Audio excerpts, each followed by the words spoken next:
Welcome to NCAA Softball Regionals presented by Capital One, the third and final day of the Eugene Regional.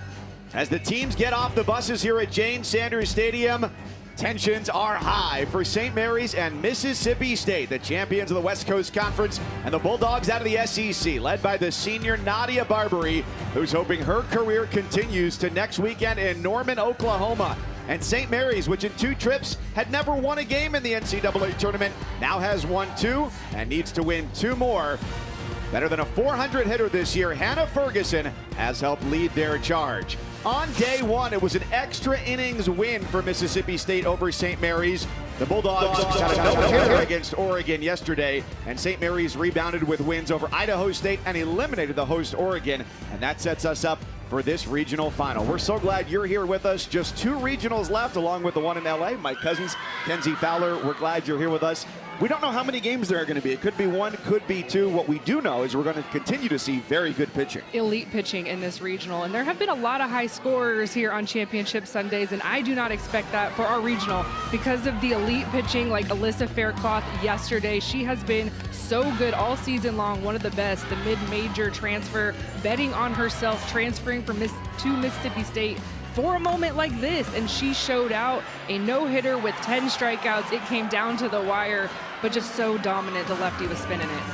In a year of record-breaking offense around the sport and home runs galore the last couple of days, neither of those have really been the case here this weekend, but there has been very timely hitting for both of these teams. So much pitching, and so that's going to give you the pitching duel. And we saw extra innings back on Friday where St. Mary's and Mississippi State did meet up, and it took extras. The senior Nadia Barbary was able to walk it off. It wasn't pretty, but everyone's kind of having to earn games like this with the pitching on both staffs. Tori Cervantes played the hero yesterday for St. Mary's. After the Gales were down 3-0, they played it 4 in the 4th, and this was the go-ahead triple into the right field corner that scored Kaya Silva, and the Gales did not relent. They eliminated the Oregon Ducks. St. Mary's needs to win 2. The Bulldogs need just 1. Let's take this journey together, shall we? First pitch, next.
For the first 2 years of her college career, Alyssa Faircloth, who grew up just outside of Tuscaloosa, pitched for the Troy Trojans. A bet on herself has landed her not only in the SEC, but 1 win away from Mississippi State, going to Super Regionals for just the 2nd time, Kenzie. Well, I was kind of wondering who Mississippi State was going to give the start to in the circle, because they have an ace 1 and an ace 2. Of course, Faircloth is the hot hand. She had the no-hitter yesterday, but they also have Peja Gould if she is needed.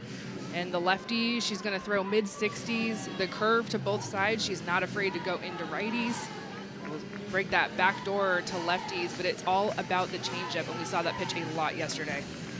And here is the St. Mary's starting lineup, brought to you by Capital One. Camille Lara in the leadoff spot has gotten on base 5 times with 3 walks.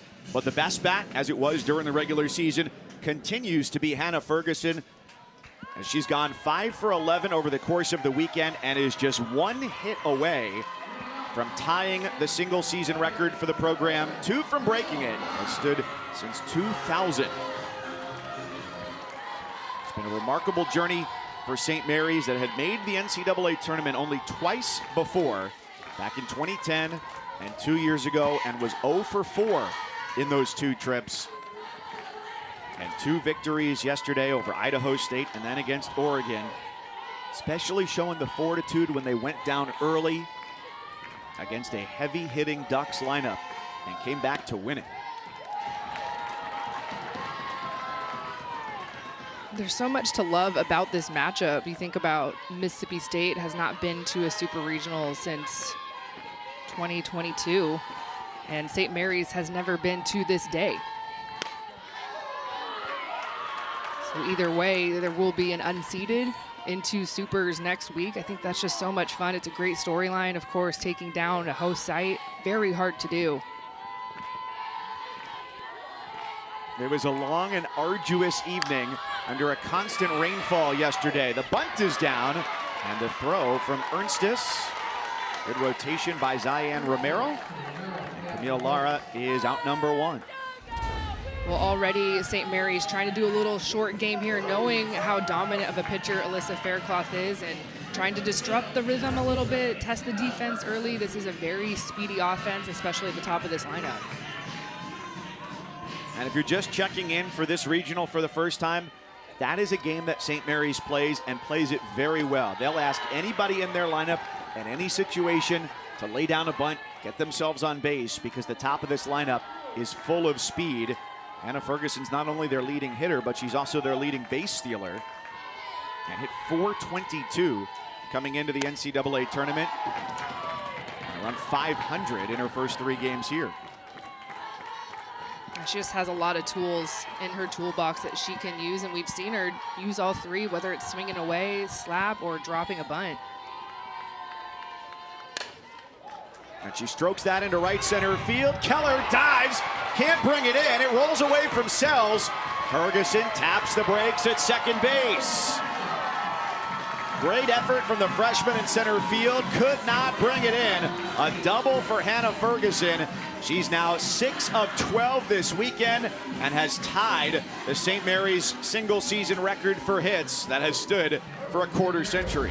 And this is the first hit that Alyssa Faircloth has given up in this regional. And of course, it's Hannah Ferguson. She's a hits machine. She has done it all weekend long. She's done it all season long.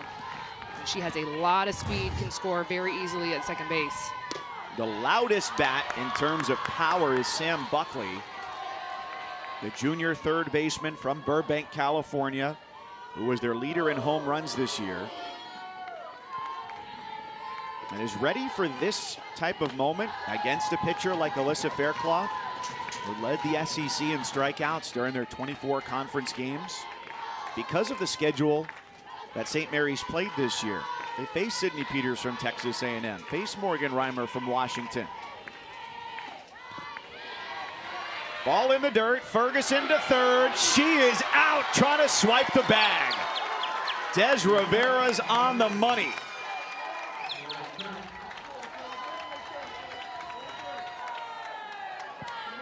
Des Rivera is going to be so important in today's matchup. You feel that it's going to be low scoring, and St. Mary's, we talked about their speed, not afraid to push it a little bit.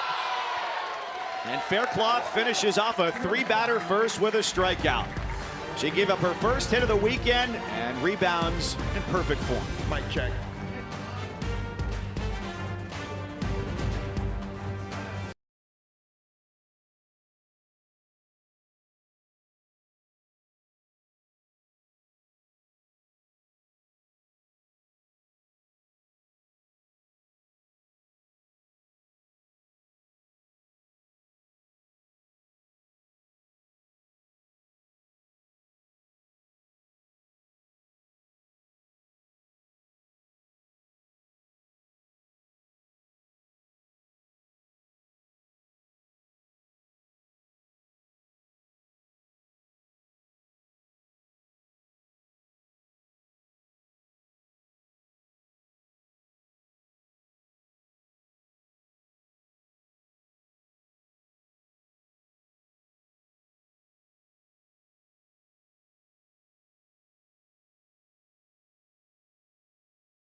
Back here in Eugene, Oregon, where we have experienced at least 2 seasons throughout the course of 3 days.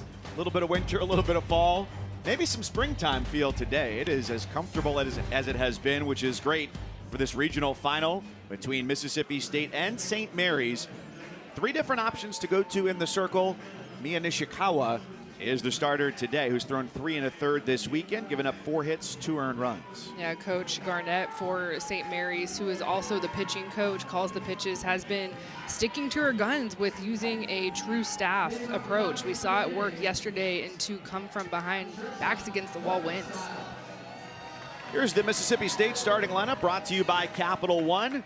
Morgan Stiles, 3 for 6 this weekend. Greta Grassel got moved up earlier in the weekend as well. Paid that off with her first career home run. So Mississippi State with that 3-2 win over St. Mary's in 8 innings. It's a game that St. Mary's definitely feels like they should have won.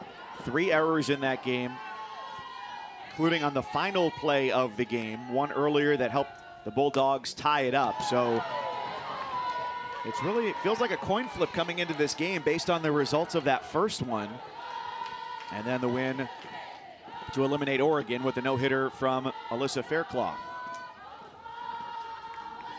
And of course, the big story for Oregon was the first national seed eliminated this weekend, the absence of their best pitcher, their ace, Lindsey Grine, who was unavailable to pitch with an eye infection. So that raised the burden on the rest of their staff and certainly changed the trajectory of their season, as their aspirations were to return to the World Series.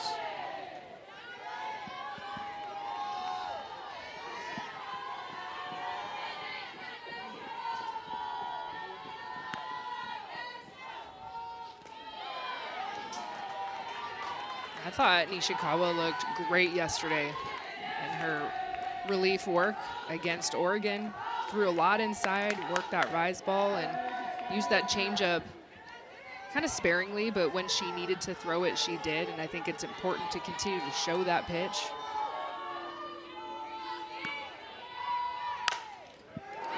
That's a hard hit ball past Buckley down the third base line. Morgan Stiles 4 for 7 this weekend. And I know we were talking about the no-hitter from Alyssa Fairclough, but do not forget how solid this Mississippi State offense looked yesterday. And I think everyone in our sport knows how capable this team could be if the offense comes alive. And you know what? Morgan Stiles, she has had a red-hot bat, and you love to see that in that leadoff spot, setting the tone, keeping the momentum going. Throughout the year, though, the offense, you would never say was their calling card necessarily, not on a consistent basis, as they were second to last in the SEC in runs scored, near the bottom of the league in terms of average and on base and in terms of slugging. So the thought has always been they'll be carried as far as their pitching can take them. And already something good to start here with Morgan Stiles at first base for Greta Grassel.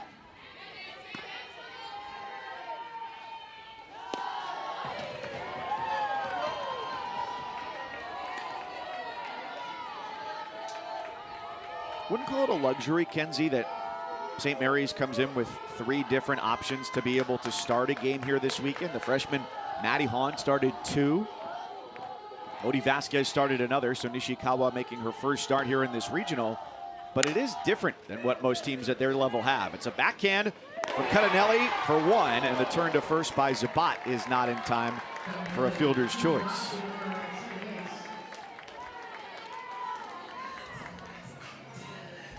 Slow developing play here, trying to turn 2. And Cuttinelli just a little bit on her heels, waits for that ball, which is what allows Greta Grassel, who runs well from the left side, to just beat that out at first base.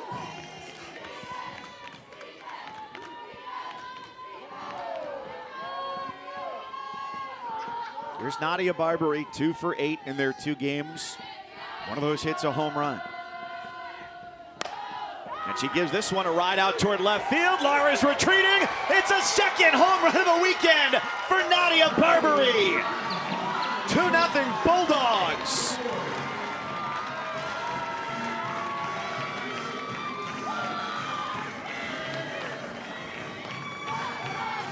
It's a broccoli bomb for the Bulldogs.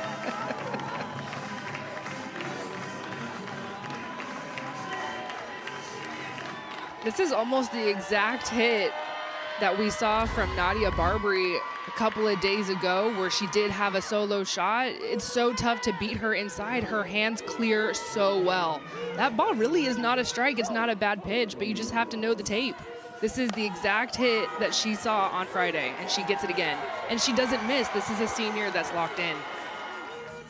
She wants to go to supers, and this team offensively, we know how good their pitching is. 2 is a huge number in the first inning. Big contributor, and it leads to a pitching change for St. Mary's. So Mia Nishikawa faces just 3 batters, allows 2 runs. And as they need to win just 1 game here to move on, they're off to a great start.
The party is on in the Mississippi State dugout. They need just 1 win today. St. Mary's needs 2 to move on to Super Regionals as Oklahoma waits next. The Sooners will play at home next weekend. Ella Thurman pitched the 3rd most innings for the Gales this year, but today is her first NCAA tournament appearance. And sticking with the staff approach, Coach Garnett not afraid to empty the bullpen. We saw it yesterday. It worked. Backs against the wall. 3 different arms. Remember, this is a team that has the West Coast Conference Pitcher of the Year on the staff, the senior, who was really good yesterday, but was in relief, was well rested, was used intentionally.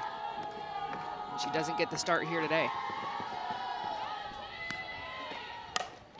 Odie Vasquez closed out the game yesterday. The freshman Maddie Hahn started.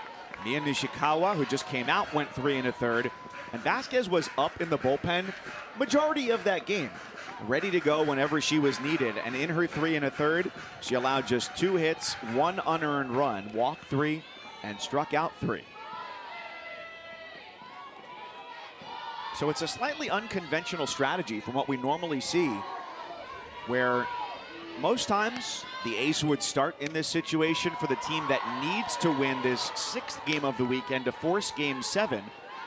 No doubt Sonia Garnett has her reasons for doing this, and you'd imagine one is that nobody's seen Ella Thurman pitch this weekend. Yeah, I have kind of mixed feelings about it, just knowing that there is an ace in the bullpen, and she's one of the best arms on the West Coast.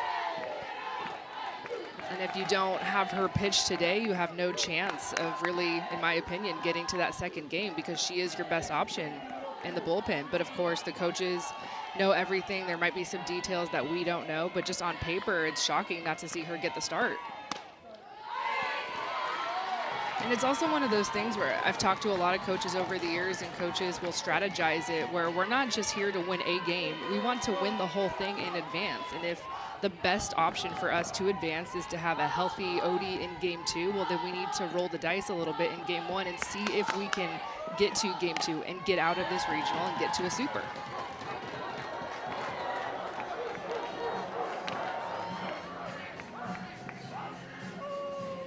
And it worked yesterday.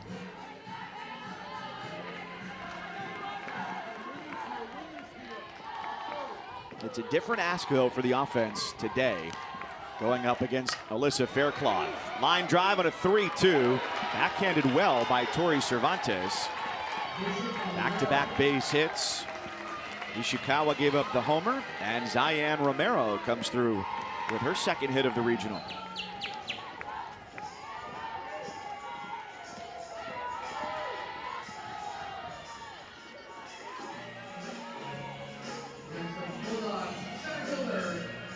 Here comes Kinley Keller, freshman from New Braunfels, Texas. Had long wanted to come to Mississippi State, made one official visit, and called it a wrap after that. She knew Starkville would be home for the next 4 years.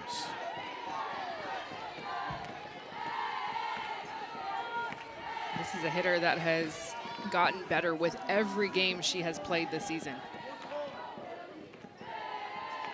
The only freshman in the lineup has been moving up in the lineup as well. Those have been the small tweaks this weekend by Samantha Ricketts. Player up here, there. As now they've reached the 40 win mark, 40-18 for the first time since 2008. They continue to reach new plateaus under Samantha Ricketts. Mia Zabat to second for one, and the relay to first is not in time. Second fielder's choice of the inning, and there are two down.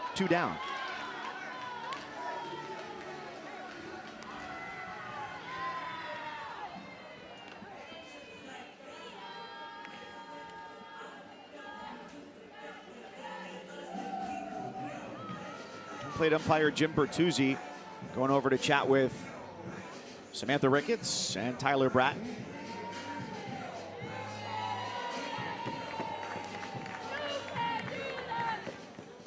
What do we got? There was an illegal pitch on the play. Mississippi State has elected to take the penalty, which is to bring the batter back to home plate and the runner back to first. No out on the play. So that was just a quick conversation to get what the selection was going to be from Mississippi State. It's a tough break for St. Mary's. I think you've got your second out on the board.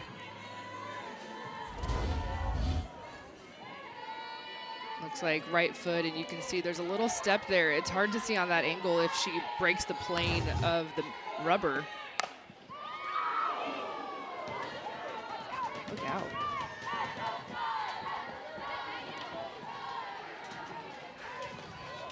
Ball went into the dugout.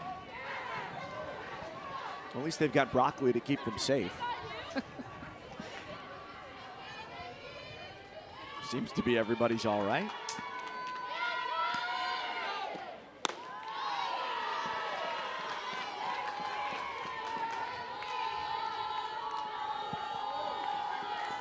First illegal pitch of the weekend here. Did have one clock violation yesterday. That was on St. Mary's Hannah Ferguson not getting into the box in time. The 2-2 pitch ends up with a second out anyway. Keller retired by Sam Buckley.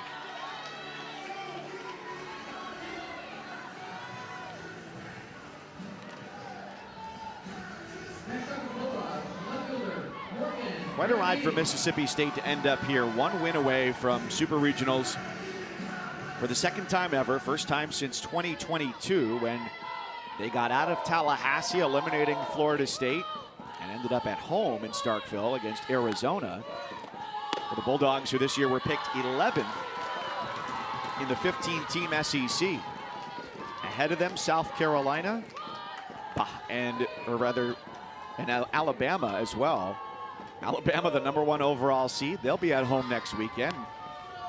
South Carolina will play later on tonight against UCLA. But really, they're underway now. Tie ball game, top two. I was gonna say, we've been going kind of back and forth with the LA regional. We'll see who the last game standing is. You trying to win that battle? Yeah. Winner gets some broccoli. I was hoping for ice cream. That's not on theme. Gotta stay on theme. We are all in on broccoli in this regional.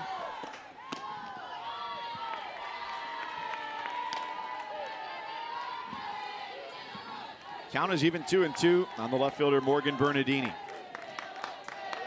Mississippi State's 20th postseason appearance and 3rd straight year in the NCAA tournament.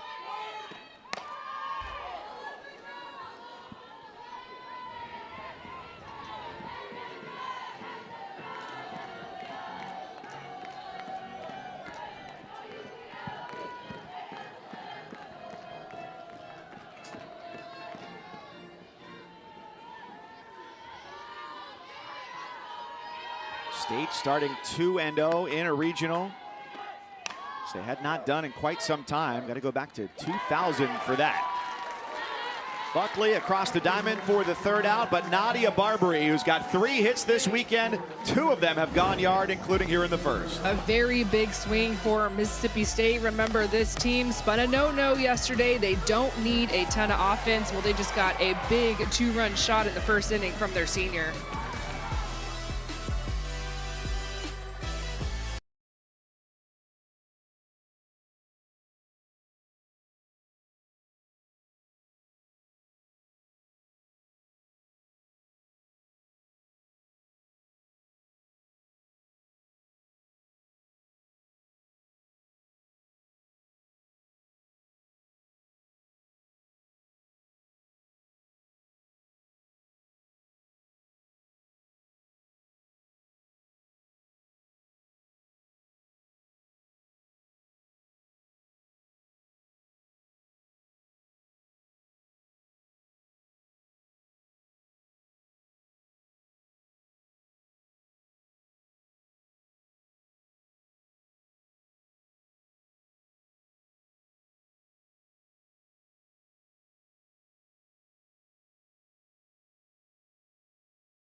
The NCAA Softball Regionals are presented by Capital One.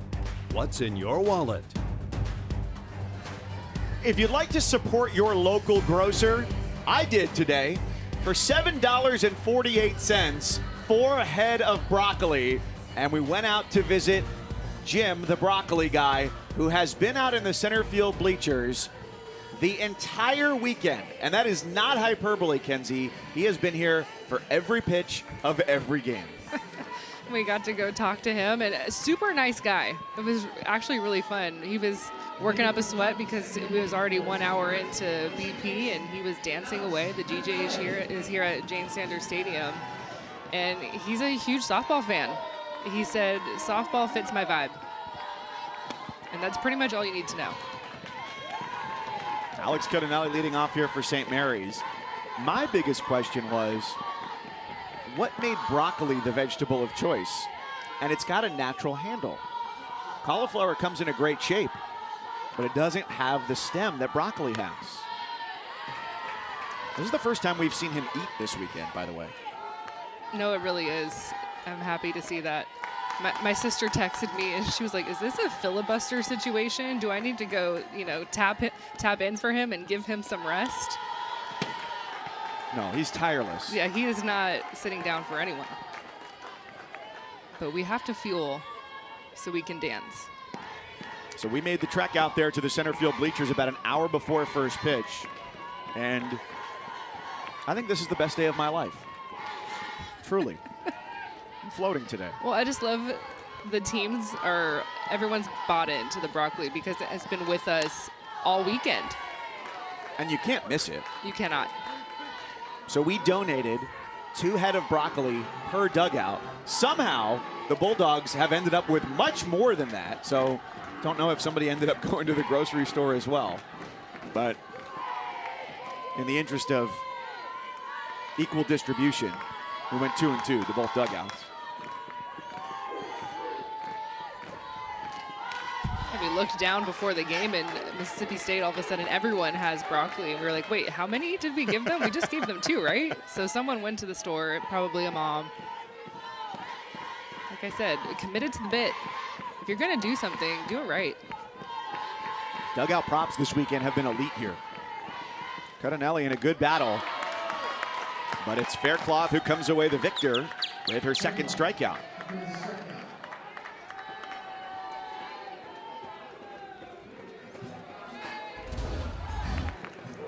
Good look at the changeup here from Alyssa Faircloth, one of the best in the nation.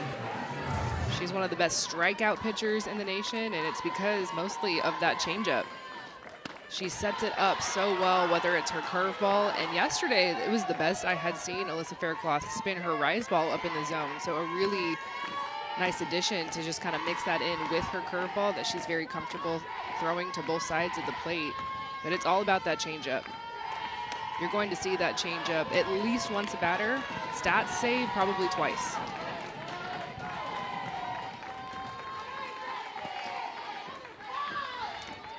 One and one to the freshman catcher Andrea De La Rosa, who's been excellent at the plate.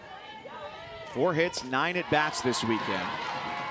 We got to talk to Alyssa Faircloth after the completion of the no-hitter yesterday, which she knew. Laughed at the last out, hands in the air, immediate celebration. And she said there was really no conversation with her pitching coach, Taryn Mowat-McKinney, throughout the course of the game. And it makes sense. You're locked in, you trust the pitch calls, you just keep nodding your head, and everything keeps going right. Well, getting to know Alyssa Faircloth a little bit, she's one of those pitchers, and she's very comfortable saying this, I do not like to watch film. I trust my pitching coach. I trust Coach T to call the pitches. I'm bought into whatever she wants. I will throw it with conviction. But don't give me information because I don't need it. She said it clouds my brain. I just like to be reactive. I like to be calm. And there's something to be said for that. With so much information at our fingertips, any second you can go online and find a scouting report on any pitcher or any hitter. And sometimes that can get overwhelming. And remember, this is her first year pitching at this level. It was at a mid-major last season at Troy, and so you level up a little bit. The competition, of course, in the SEC, we're seeing it. How many of SEC teams are advancing to the Super Regionals? So it just speaks to the competition that Alyssa Faircloth has had to face for the first time in her career. And she says, let's just go. You call it, I'll throw it. And it's working really well. She struck out 3 in a row, and with that last strikeout, tied the Mississippi State single season record, 250 strikeouts this year. So she is tied with Allison Owen, who set that mark in 2013.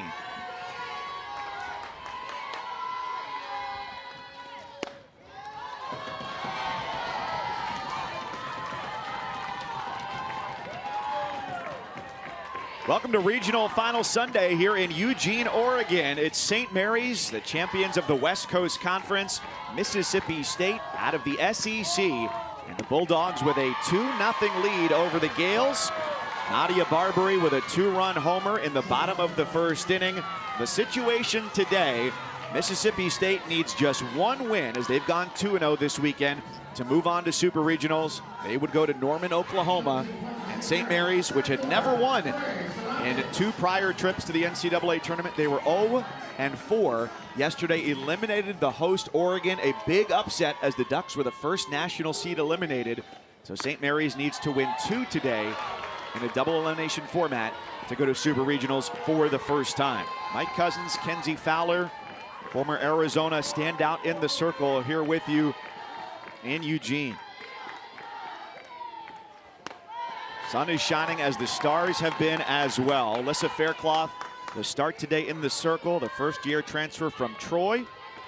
Led the SEC in strikeouts during conference play and threw the second no-hitter of her career yesterday against Oregon. She's off to a great start here. She struck out 3, now make it 4, which is the new Mississippi State single-season record with 251. It's the second meeting of the weekend for Mississippi State and St. Mary's. An absolute nail-biter where St. Mary's was in the driver's seat on Friday night. They committed 3 errors, and that opened the door for Mississippi State to walk off with a win in extra innings on a Nadia Barbary base hit to right field. Mississippi State then no-hit Oregon yesterday, and St. Mary's took care of business against Idaho State. The Gales were down early against Oregon, rallied back with 4 runs in the 4th, added on a triple by Tori Cervantes to win it, and now it's Mississippi State here in the lead 2-0, courtesy of Nadia Barbary, who has had 3 hits this weekend, Kenzie, and 2 of them have been over the fence. Well, you take a look at all of those scores in our regional, and if you think about the scores that we're watching just today on Championship Sunday, they're high-scoring regionals, not ours. Ours has been all about pitching. So the fact that Nadia Barbary, again, has her team up in the first inning with a home run, we saw her do this on Friday. It was a solo shot. This home run is a 2-run shot. And we saw Alyssa Faircloth spinning a no-hitter yesterday. Peja Gould was a strikeout machine back on Friday. That may be enough for Mississippi State, who has one of the best pitching staffs, including Alyssa Faircloth, who's one of the best pitchers in the nation right now. So 2 runs is huge for the Bulldogs. And you get to the 3rd inning, the 4th inning, going, something dominant is happening here.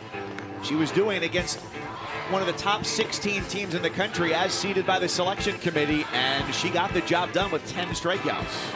Yeah, it was the best that I have ever seen Alyssa Faircloth throw her rise ball. Of course, we know how good her changeup is, spinning a curveball, but the fact that she had that upstairs pitch to set everything up just allowed for this celebration, the no-hitter. It was truly impressive to watch. Samantha Ricketts has continued to lead this team to new heights. Super Regionals as a host in 2022 after they eliminated the number 2 national seed, Florida State, which at that time was the first time that a number 1 or number 2 seed did not get past regionals. We saw that happen to Texas Tech or Texas A&M last year. And on the other side, Sonia Garnett, who earlier this week signed a 6-year contract extension, 2-time West Coast Conference Coach of the Year, and each time she's won that award, her team has gone to the NCAA tournament back in 2024. And again, this year, one of the best pitchers in the history of Division II softball. She pitched at San Francisco State. So all that's to say, anything is possible here as we go to the bottom of the 2nd inning, and Mississippi State is the home team, so they'll be coming to the plate with the bottom 3rd of their lineup.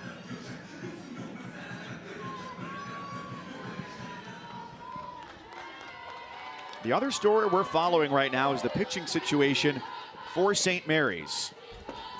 They have on their roster the 2-time West Coast Conference Pitcher of the Year, Odie Vasquez, who did not start this game. Mia Nishikawa, who was a junior, started, faced 3 batters, and exited after giving up the home run, and gave way to the sophomore, Ella Thurman, who threw the 3rd most innings on the team this year, but also gave up the most hits.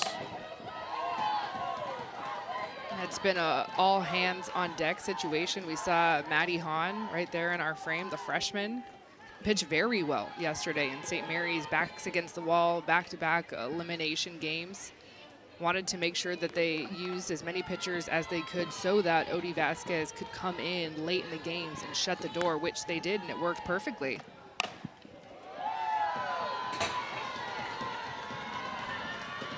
Also, keep in mind, Coach Garnett, you talked about how she was a pitcher herself, so she is the head coach for St. Mary's, and she's also the pitching coach. She calls the pitches, and she has a pulse on what is going on in that bullpen.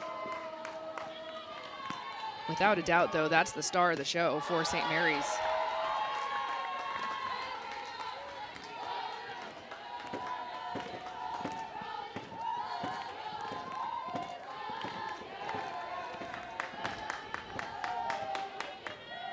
Two and two on the senior Kiara Sells. Count runs full.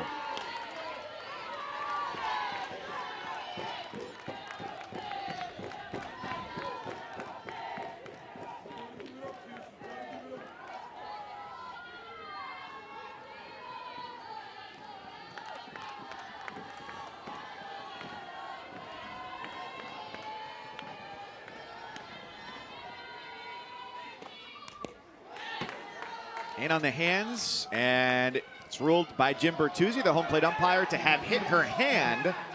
So Sells takes first base.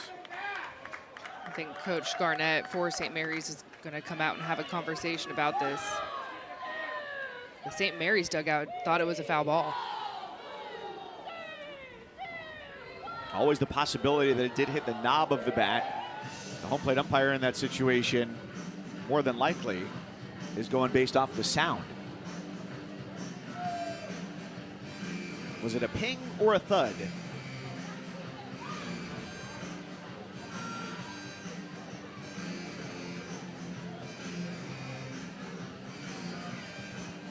So as the discussion over onomatopoeia concludes there, looks like it'll end with disappointment for St. Mary's. Full count, ball's coming in tight.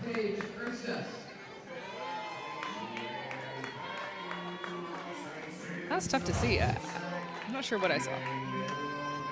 I saw a ball carom, but I don't know what it hit off of I'm not necessarily. sure what it hit off of. But if it didn't hit her hand, she did a great job of selling it to take first base.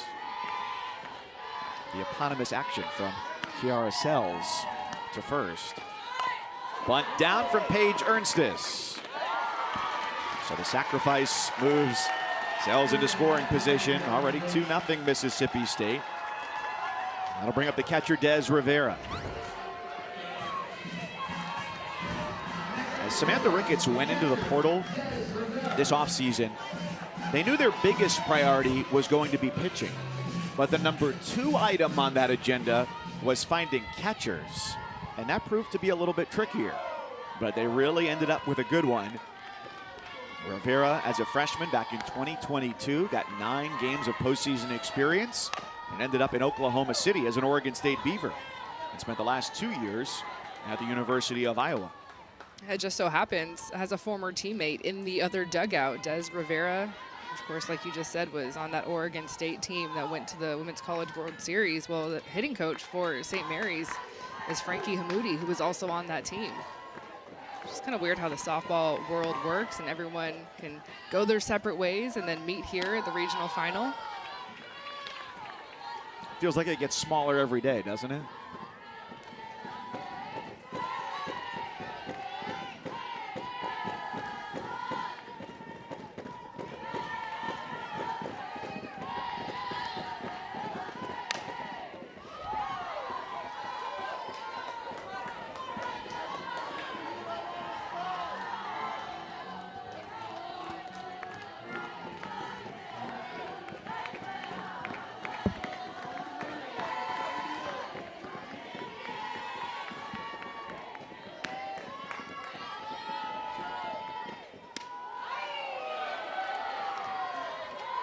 Going to the portal is just part of being a college head coach now. Re-recruiting part of your team every year. And they brought in Anna Carter as well after they lost Jessie Blaine to graduation. And Ella Wesolowski went into the portal, ended up at Florida.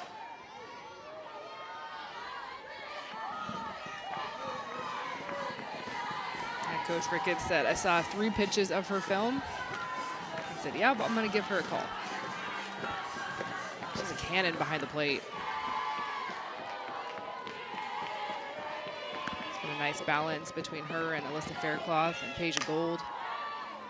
Rivera rolls over on it, and after Buckley whiffed on it, good reaction time from Zabat to get Rivera. Yeah, the pitching pickups were a totally different story, where it sounded like she almost had a formula for what she was looking for, going back and looking back over what transfer pitchers had done, moving up from mid-major schools to power conference schools over the last 4 or 5 years. And I think part of that, too, was welcome to college sports in 2026, going to the administration and saying, here's the budget I need, here's my justification for that. And it's probably a lot easier to get your bosses to sign off on something if you can lay out a spreadsheet and say, here's my data, here's who I'm going after. Well, and it worked out, right? We're in a regional final. And the goal was to not just pick up 1 arm out of the portal, but to pick up 3, and that's exactly what they did. We don't talk enough about Layla Amon, the number 3 arm on the staff, who is tremendous in her own right. We have not seen her this weekend. It's been, you know, light work when you're in that winner's bracket and you have a pitcher on your staff throwing a no-no. But if they were to need to go deeper in the bullpen, they are very capable. They'll hope in the most complimentary way that she doesn't pitch this weekend.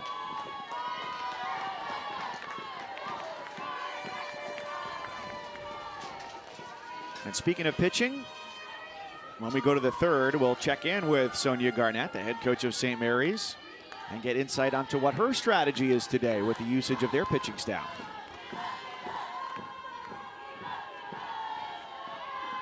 Mississippi State 2-0 lead, a 2-run homer in the first inning for Nadia Barbary is the difference right now.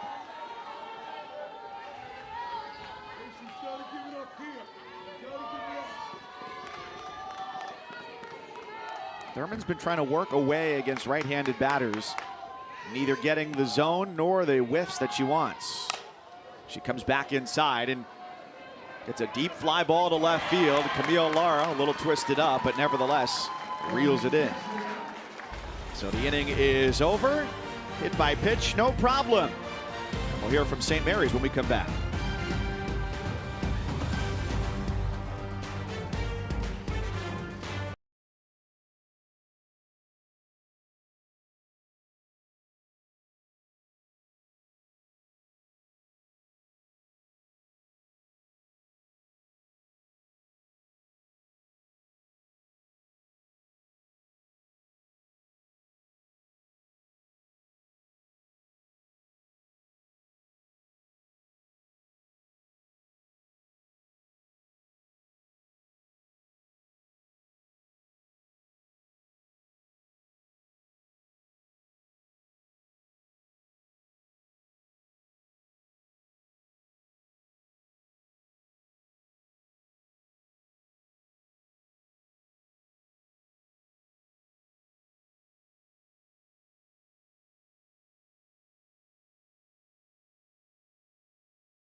Softball regionals here in Eugene, Oregon, presented by Capital One. It's the regional final. Mississippi State with a 2-0 lead over St. Mary's. The head coach of the Gales is Sonia Garnett.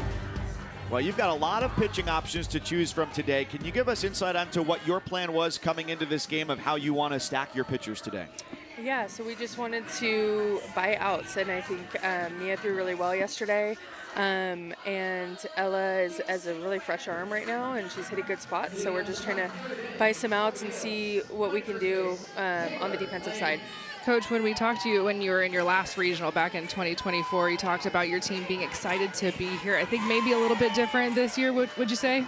Yeah, I think we're determined. I think we've come out to play, and we're just trying to make adjustments throughout our games and show what we're about. Thank you, Sonia. Appreciate it. Thanks. There's a Go Gales in there. I heard it. She got it in. It's legally required, by the way. I always like to translate that to everyday life. You're like, you know, go steam fitters, just in your everyday job. You had to do it every time you hung up the phone. Go custodial workers. College sports is the best, isn't it? Go broccoli. That's what I'm saying. Go produce stockers. It really is. I'd never considered it. The vegetable with the best handle for dancing.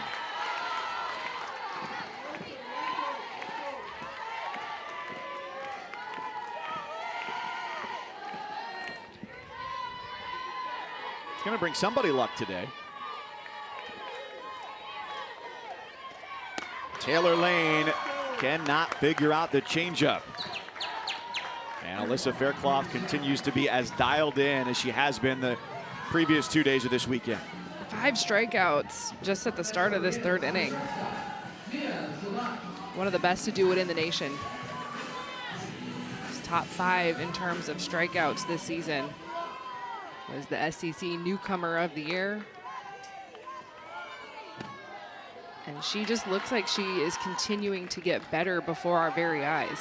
I feel like we're watching her grow.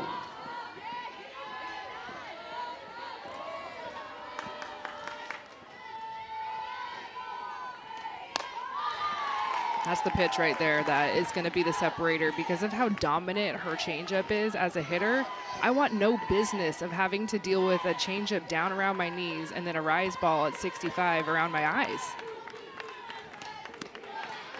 And then when you can't make a decision, you get frozen on a pitch down the heart of the plate. She's faced 9 batters and struck out 6. That's exactly what it does.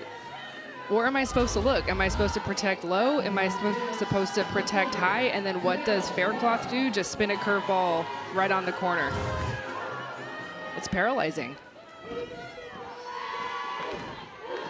So 1 hit for the first 9. Best strategy is what? You have to sit on 1 pitch and hope you connect on it? I would look hard first pitch. And if you're fooled, that's okay. And that's one of those things when you're facing as dominant a pitcher as Alyssa Faircloth is, you have to be okay as a hitter to look silly. And I'm going to sell out on 1 pitch. Right, you get 2 pitches to really sell out on. And then you have to protect if you get 2 strikes.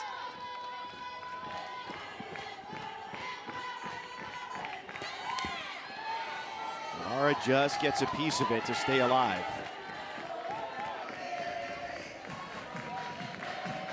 Keep in mind, yesterday with the no-hitter, she struck out 10. And here hasn't completed 3 innings. And with 1 more pitch, could have her 7th strikeout of 10 batters.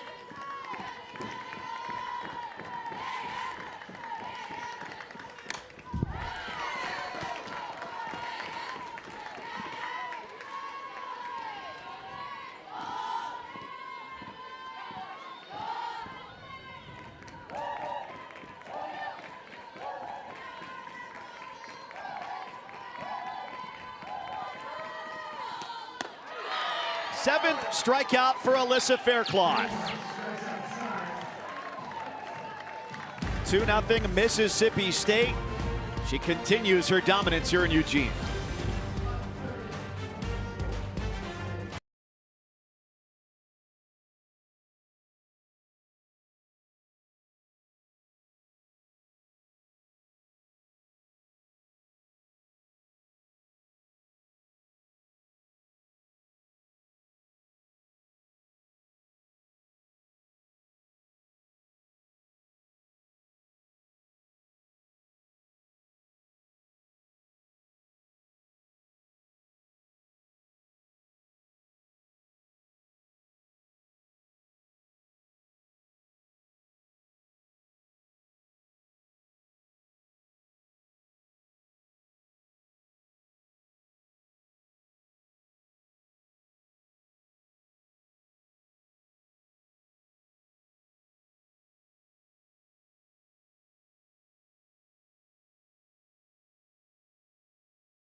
nothing like the Women's College World Series.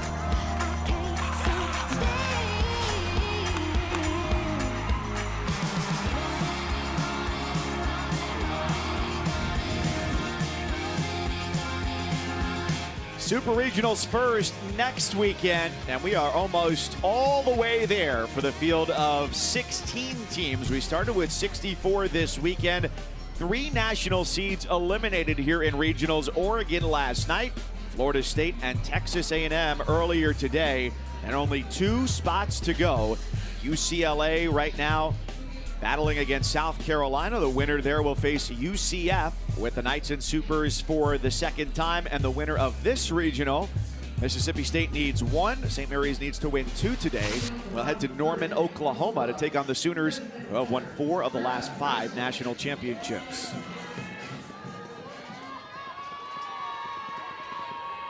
And with the success that the SEC had, all 12 teams that got a bid to the NCAA tournament at least advanced to the regional final. You've got some interesting matchups. Alabama will play LSU. They did not meet during the regular season. Neither did Tennessee and Georgia, who are set to square off in Athens next weekend for Supers.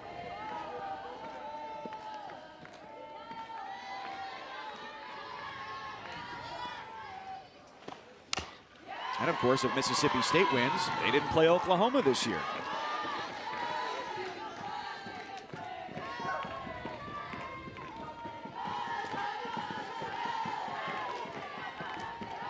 So some conference on conference crime will be happening. Grassel with a slow roller, and a Buckley bullet is the first down here in the home third. You mentioned it in our conversation with Sonia Garnett, just about the different mindset for St. Mary's this year. It's clearly been evident in the way that they've played. We were there in Stanford 2 years ago when they reached regionals for the first time since 2010. They actually didn't play Mississippi State, which was in that regional. That's right. They ended up going 0-2 against Stanford, which had Nyjah Kennedy on that team, and a Cal State Fullerton team that had a player who this year is a grad assistant at Oklahoma State, Megan Delgadillo, before she transferred to Stillwater last year. It has been really fun to see the growth of the program, just because, you know, personal for you and I, calling that regional, and then a little break last season. Santa Clara got the bid and was in the Tucson regional. And then, of course, St. Mary's right back to it. And so much of this core group was on that team 2 years ago. So the starters kind of have been doing it, feeling the experience, and got a little taste 2 seasons ago when we want to be back there. And then we just don't want to be back. Let's win a game. Let's get to the regional final.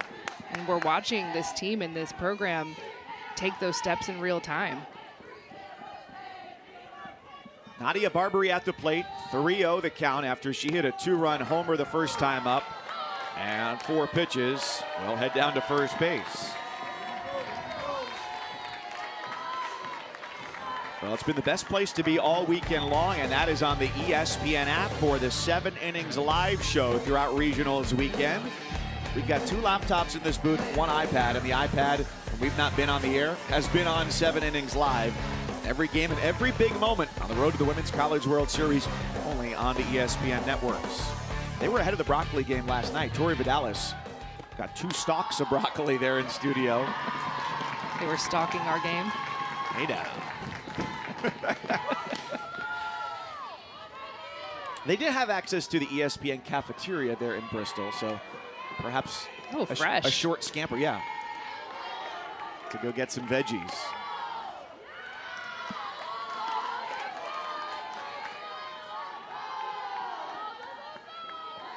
It's just funny how it works, right? Yes, our regionals should be known for maybe upsetting a host side or the elite pitching, but I think if you ask anyone, it's like, oh, that's the regional with the broccoli guy, right?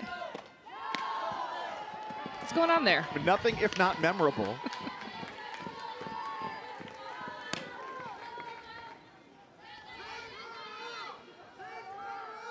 He's from Seattle, came here this weekend. And he's got more items on his itinerary, too, for where he's going next. A fully stocked calendar. 2 out. I think there's a good logic in working around Nadia Barbary as well. This is a lineup that does not produce a ton of runs. I'll talk to their head coach, Samantha Ricketts, coming up. She was in a great mood when we went down to the dugout today. We handed her 2 stalks of broccoli, and she goes, I'm going to go find Ali Supan. Yeah. that was the right player to hand the broccoli to. It's so funny because the coaches know exactly who fits what, and she was like, I know who will just be thrilled to have these broccoli stalks. And there she is. There's Ali taking control. It was into immediate dance moves and then looked out to broccoli guy in center field. They had a moment. Well, it was really fun before the game. Everyone's warming up. St. Mary's is in right field, Mississippi State in left field, and the music, the pregame music is going, and of course Broccoli guy is already moving, and everyone was just dancing with him. It may not be 1996 anymore, but we're ready to do the Brock Arena here in Eugene. Hey.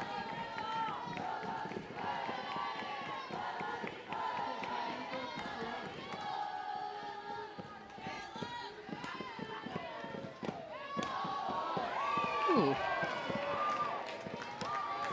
That's a good spot. What have you thought of Ella Thurman so far? She's been really good at setting up hitters. I think there's a lot of righties in this lineup, only one lefty, and it's been very clear what the game plan is. Go in, get some foul balls for strikes, and then see if you can get that changeup to be called. She held up on the check swing. It's 3-1.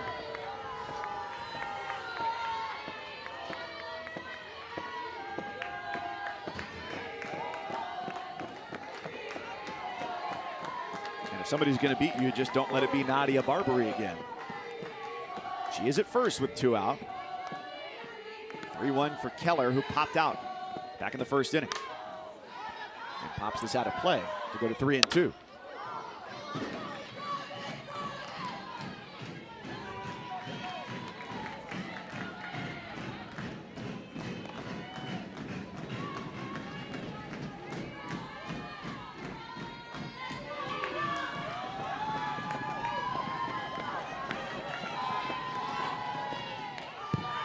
Payoff is off her back.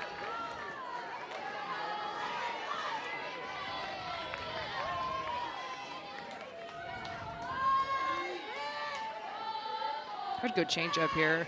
I know she didn't get the call a couple of pitches ago, but it was around the zone. Just trust it here, full count. A rollover, it's deep in the hole, and Zabat puts it in her pocket.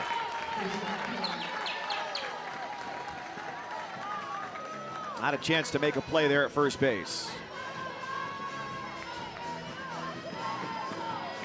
Mia Zabat was in the heart of the action on Friday in a 2-1 game that St. Mary's led, and a hard ground ball hit her way. It ate her up and went right through the gap into left center field. That allowed Mississippi State to tie the game, the second of 3 errors that St. Mary's committed in that game. Could have been a very different weekend without those defensive mistakes. First and second, Morgan Bernardini, first pitch hunting.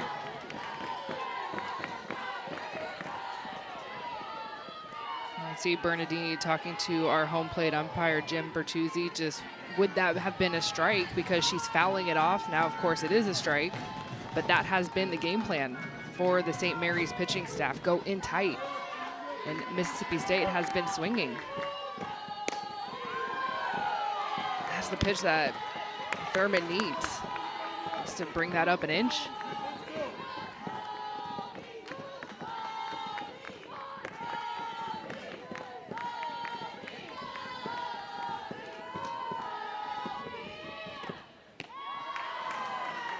Well, and after that foul ball, Bernardini really off the plate now. And so I think that's why you've seen back-to-back pitches on the outer half. Just a little cat and mouse here between Thurman and the right-handed hitters for the Bulldogs.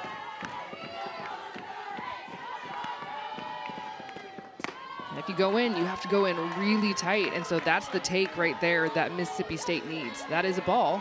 We've seen a lot of hitters swing at that pitch and turn it into a foul ball, which then makes it a strike. Because now you're eliminating that inside half. I'm looking away, and I'm going to split that plate, get a big swing off here. State making their adjustments. And starting with Zion Romero 2 batters ago. They're going around the lineup for the second time against Ella Thurman, who came out of the bullpen just 3 batters into the game.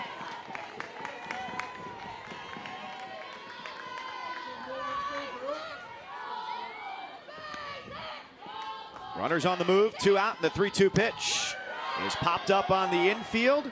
And the game of cat and mouse, Thurman declaws Bernardini. 3 in the books, and the Bulldogs in the lead.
The regional final here in Eugene, Oregon. It's Mississippi State 2-0 over St. Mary's, courtesy of a Nadia Barbary 2-run homer. And Samantha Ricketts with us now. Well, it's been once in your team's history that you've been to Super Regionals. What was the energy like coming into this game today, knowing you need to just win one? Well, it's pretty loose, if you can tell what's going on behind me. But they're just a fun group. You know, they want to go out and play for each other. They're finding joy in things outside of softball and knowing that this is a game and that they're going to compete hard for one another. Well, year one with your junior in the circle was a pretty big one yesterday with that no-hitter, but where have you seen her grow the most this season? I think just her confidence. I mean, she wants the moment. She wants to really just get out there and have the ball in her hand in these big moments. So it's been fun to see her continue to attack and do what she does all year long. All right, and before we let you go, we know you want to say hi to somebody who would have, in your younger years, told you to eat your vegetables. Yes, she would have. Shout out to my mom. She's at home, couldn't make the trip, and just, you know, we're all thinking about you here. Thanks, Sam. With the broccoli.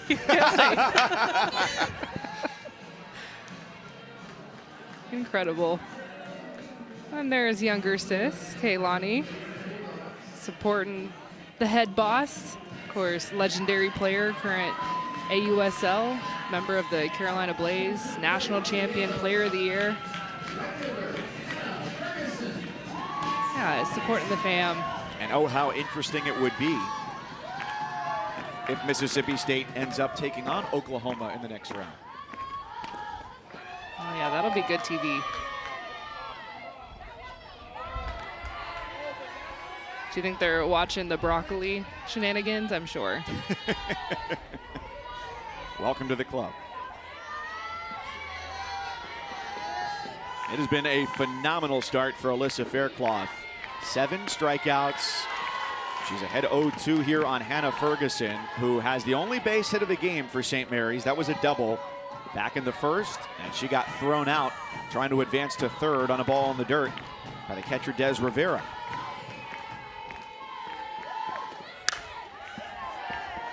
So what adjustments now should St. Mary's be thinking about as they go through the lineup for the second time? Well, they've got to protect the changeup, and so it always is messing with your timing. You can go in the very front of the box and see if you can catch that pitch early, maybe before it drifts down into the strike zone, but you've got to find a way to take away that changeup.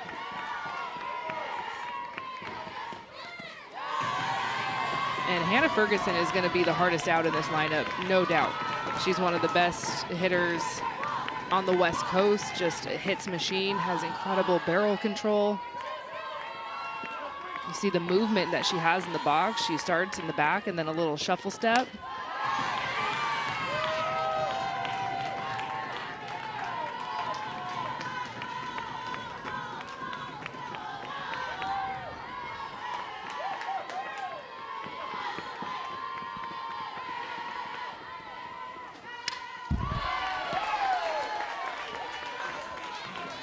Tomorrow afternoon, catch some Major League Baseball on ESPN as the Yankees head to Kansas City to take on the Royals. First pitch, 3:30 Eastern from Kauffman Stadium. It's live on ESPN, and you can watch the game streaming on the ESPN app. My goodness. An 8th strikeout for Faircloth, and she has got the Gales tied up in sailor's knots. What makes this changeup so hard is she throws it at different levels. So in this at-bat, Hannah Ferguson saw the pitch, the changeup low in the zone. So that's kind of telling her mentally, okay, let me just foul it off there. But then Alyssa Faircloth says, here, I'm going to bring it up where your eyes have not been. Rough estimate, what number of, or what percentage of the changeups that she's thrown that have been really low? That was obviously a strike no matter what. But the low changes have even been strikes. I would say half of them.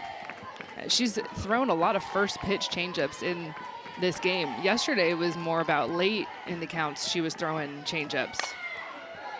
1-1, shallow left field, and that's the second base hit of the day for St. Mary's. Buckley keeps going. Great base running from the junior Sam Buckley to turn it into 2 bases. She never took her eye off the ball.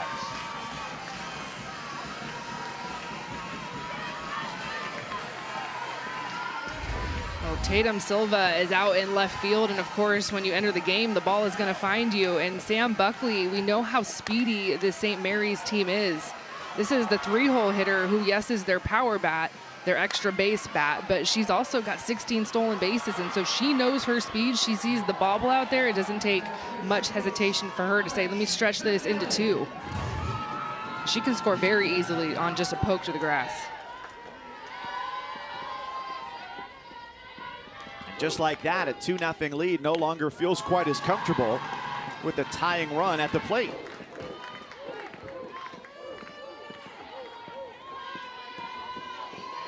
Two-base error. Last year, Sam Buckley scored 49 runs, led the league, only to be topped with 50 runs scored by Hannah Ferguson this year. So that 2 and 3 in the lineup, really dangerous. Alex Cudinelli hoping to bring her home. Hitters count, just late to go to 2 and 1.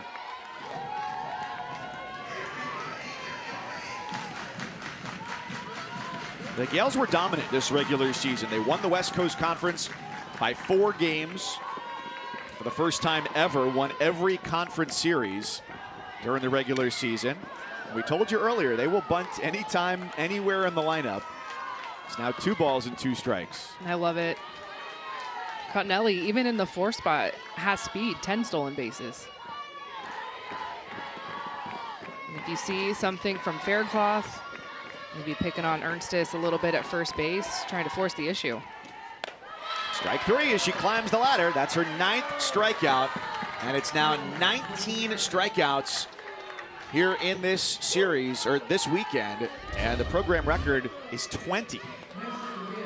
Good look at that rise ball just going up and in. It's one thing to throw a rise ball up, but it's another to locate it so perfectly on the hands where a hitter just has no shot.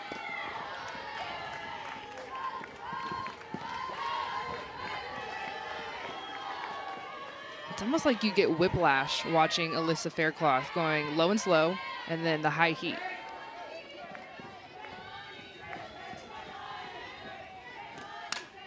I do admire, though, the somewhat unconventional nature of the way that they have played this weekend. Still haven't seen their ace, Odie Vasquez, here in this game. Sonia Garnett told us earlier, trying to buy outs. Cleanup hitter laying down a bunt with a runner at second base, trying to catch the defense off guard. But what they've not been able to catch is the changeup just yet. 10th game with 10 strikeouts for Faircloth this year. Well, in the last 3 innings, Alyssa Faircloth has had 3 strikeouts, so she is just feeling it. You need a pitch, she's got it.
Thanks, Alyssa. 2-0 Mississippi State here, bottom 4.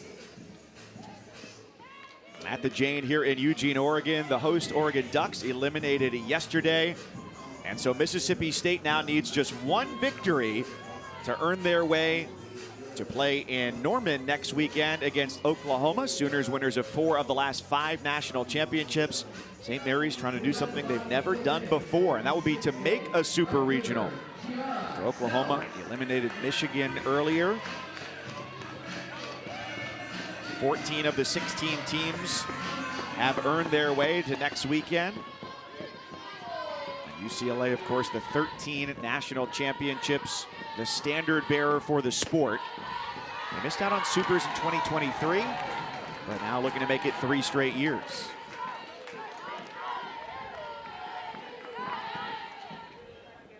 UCF awaits in that slot in the bracket.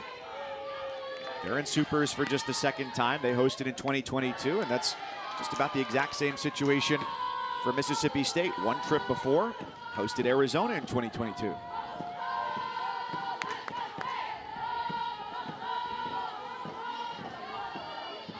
Speaking of Arizona, they did not have a great day in Durham, North Carolina today. Wildcats needed just 1 win, and Duke stormed back and won twice. So the Blue Devils are on to supers for the 4th time and trying to go to Oklahoma City for the 2nd time. It's just so tough to do. It's what we saw St. Mary's do yesterday when you're in that loser's bracket and your backs are against the wall. You've got to win 2 to survive. And of course you make it to Champ Sunday and you have to win 2 to advance. 2 years ago, only 2 teams made it out of the losers bracket to reach super regionals. And last year, the only team that did it was the Oregon Ducks, as they beat Stanford twice on the final day of the 1st round.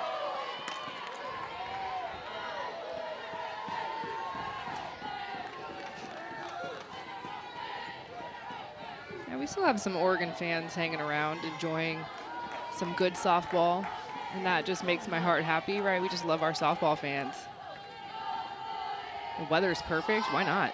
And they clearly love coming to games here because they have packed it out all season long. Tomorrow night could decide a Game 7 if necessary in the Stanley Cup playoffs. as the Canadians visit the Sabres at 7:30 Eastern on ESPN from Buffalo. And as always, you can stream the game on the ESPN app. Line drive up the middle, and that's a base hit for Kiara Sells to lead off in the Mississippi State fourth. Well, Mississippi State has had a runner on in every inning. We just have not seen them have those productive outs where they can get that leadoff runner on, move her over, and of course bring her in. It was Nadia Barbary, just the 2-run shot in the first. It's been a defining theme in the 2 games that Mississippi State and St. Mary's have played here this weekend. The smallest of margins deciding things. A walk-off base hit and an error on Friday won it for the Bulldogs. Right now it's 1 swing that's the difference. And Alyssa Faircloth too. She's following up her no-hit performance yesterday, the 2nd of her career, 3rd by Mississippi State this season. She struck out 10 batters in the first 4 innings.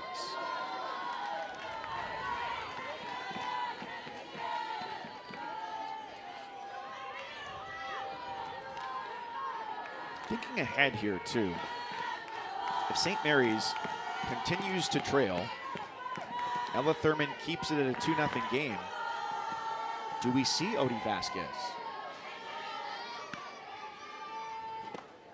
It would just almost hurt my heart a little bit not to see her. And so I'm looking at my scorebook, and this is the 2nd time through the lineup for Mississippi State facing Ella Thurman, the sophomore.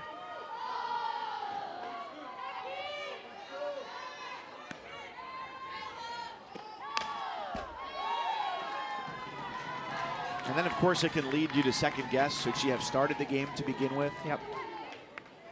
When you get to this point in a regional, and it's not as though she was their workhorse this weekend. She was during the regular season. But having pitched throughout the course of the regular season with the workload that she did, going back to your experience when you played at Arizona, certainly there's a fatigue factor at this time of the year. The 2-2 is a line to the left. And that's out number 1. What does the arm feel like on Sunday of regional weekend?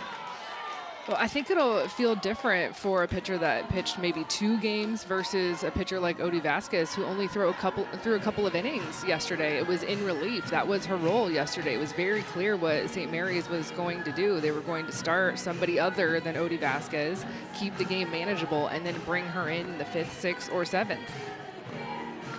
But she's the best option. She just is the best option for St. Mary's. Throws hard, 65, 66, spins a rise ball, spins a curve ball. And we all know that runs are going to be at a premium when you're facing Mississippi State. It's going to be a low-scoring game. It just is. And you heard what Coach Garnett said, and so maybe there is a fatigue factor because you heard her say that Thurman was fresh. That was something that she told us.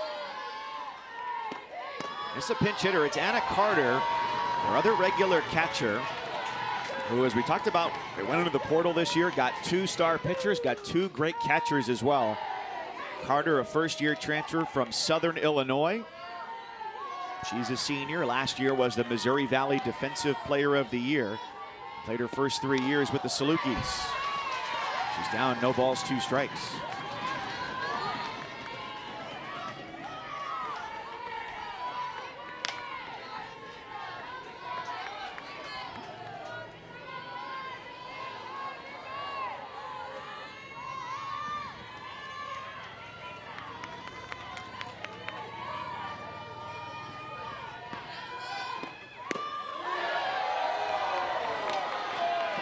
Corners have been hard to get this afternoon.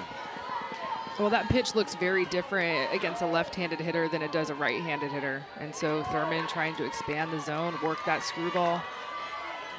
Doesn't get the call.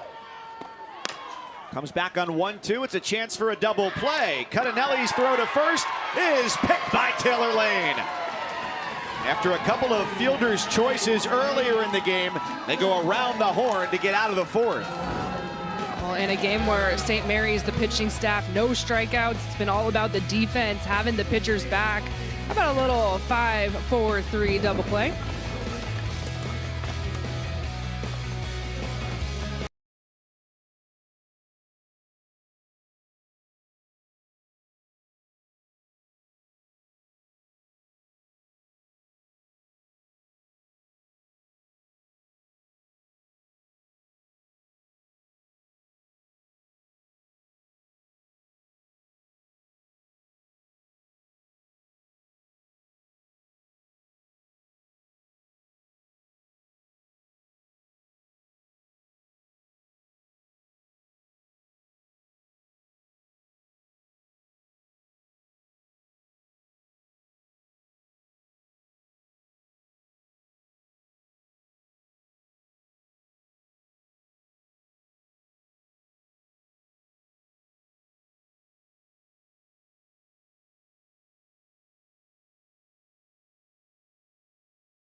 Alyssa Faircloth is back at it again.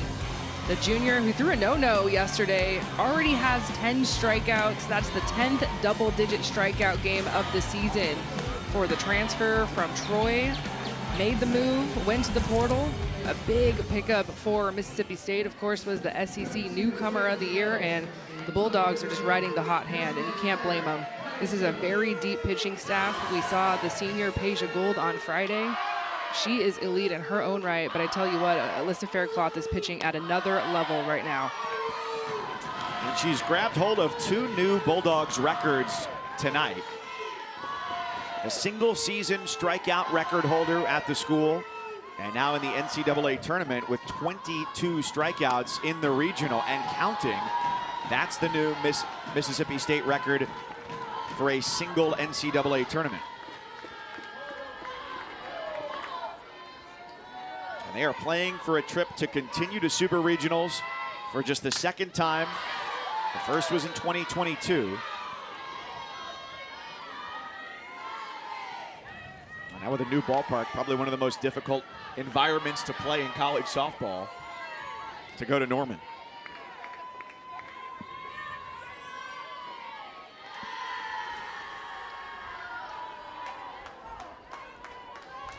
She's approached all of this with a degree of humility, because we asked her on Thursday, what was the point at which you knew, coming from Troy, that you were going to be able to be an SEC pitcher, that you felt comfortable? And it went back to their first conference series of the year, and it was against Tennessee, which was the hottest team in the country at that point. Great take there by Kaya Silva. It's the second walk that she's drawn today, and the only one to have done that in the lineup. So once again, they'll have the tying run coming to the plate with Tori Cervantes. So she gets the text from pitching coach Taryn Mowat McKinney. Immediate freak out, because she said, I thought it was going to be Peja Gould who was going to get the start. Either way, one would be going Friday, one would be going Saturday. It was Faircloth. They lost that game in extras, but she struck out 9 batters in 9 innings.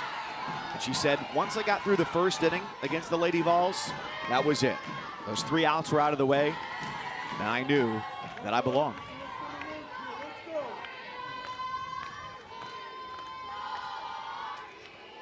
See her shaking off a couple of pitches there, trying to find the pitch that she wants. Des Rivera, who re-entered after being pinch hit for calls time. She's fallen behind 2-0 on back-to-back hitters. ESPN is the home of MLB.TV. Stream every out-of-market game live or on demand using the ESPN app. Blackout and other restrictions apply. For more information, go to ESPN.com/MLBTV. Regional final here in Eugene, Oregon. Mississippi State needs 1 victory to claim the regional. St. Mary's needs to win this game to force a winner-take-all Game 7. Something has been a little bit different here in this inning for Faircloth, hence the visit to the circle by her catcher and now her pitching coach. That changeup, slow in the zone, not finding that strike zone. And credit Kaya Silva. Yes, walks, but on base in both of her at-bats. We saw Silva come in as a pinch hitter yesterday, so was not slotted in the original starting lineup on Friday or on Saturday, and just kind of has slowly worked her way into the lineup.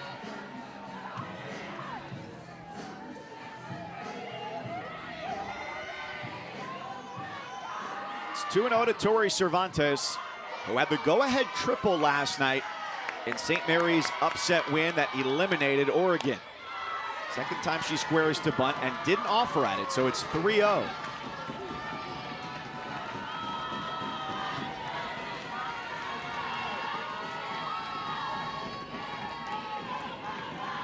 It's not a home game for St. Mary's, but it sounds like one at the moment. It's ball 4. Back-to-back walks. The best offensive inning St. Mary's has had against Faircloth, who struck out 10 and now walked 2 in a row. Well, we were just talking about how she was cruising, 10 strikeouts, and then in 2 batters, just seems to have lost her control. You see the thumbs up there from the senior. I'm good. I'm ready to go. Taylor Lane takes a strike. There is no drop-off. going to the bullpen with Peja Gould. A transfer from Chattanooga.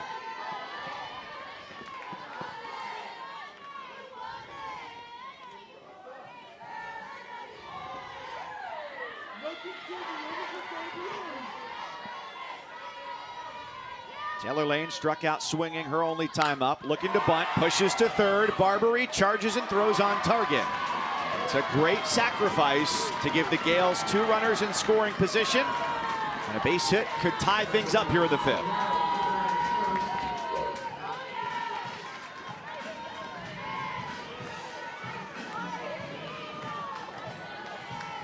That was not an automatic sacrifice. That was a pitch up at her eyes. Taylor Lane, the senior, was able to execute perfectly. And don't rule out another bunt attempt with a runner at third. Mia Zabat swings away. This is not deep at all, and Kinley Keller has the strongest arm probably in this regional among outfielders. So just like that, there are 2 down. A little surprised at swinging first pitch there. In an inning where you see your teammates in front of you with back-to-back walks, this is the best opportunity that St. Mary's has had all game. You have a runner at third base. You can't rule out a pass ball. In my opinion, in that situation, I'm taking until I see a strike from Alyssa Faircloth. Started the 3rd time through the order. Comes back to Camille Lara, who also goes after the first pitch. You have to recognize as an offense, when you see a pitcher all of a sudden start to struggle with the strike zone, keep that pressure on her. Sometimes as a pitcher, if I'm struggling and I see a hitter swing aggressively, it kind of allows me to take a breath, reset, okay, back to it. And if you know you've got a pitcher struggling, you got to be thinking she's going to try and get one over the plate just for her own confidence to try and get ahead in the count. And now she's ahead 0-2. And the danger red light is flashing, searching for her 11th strikeout.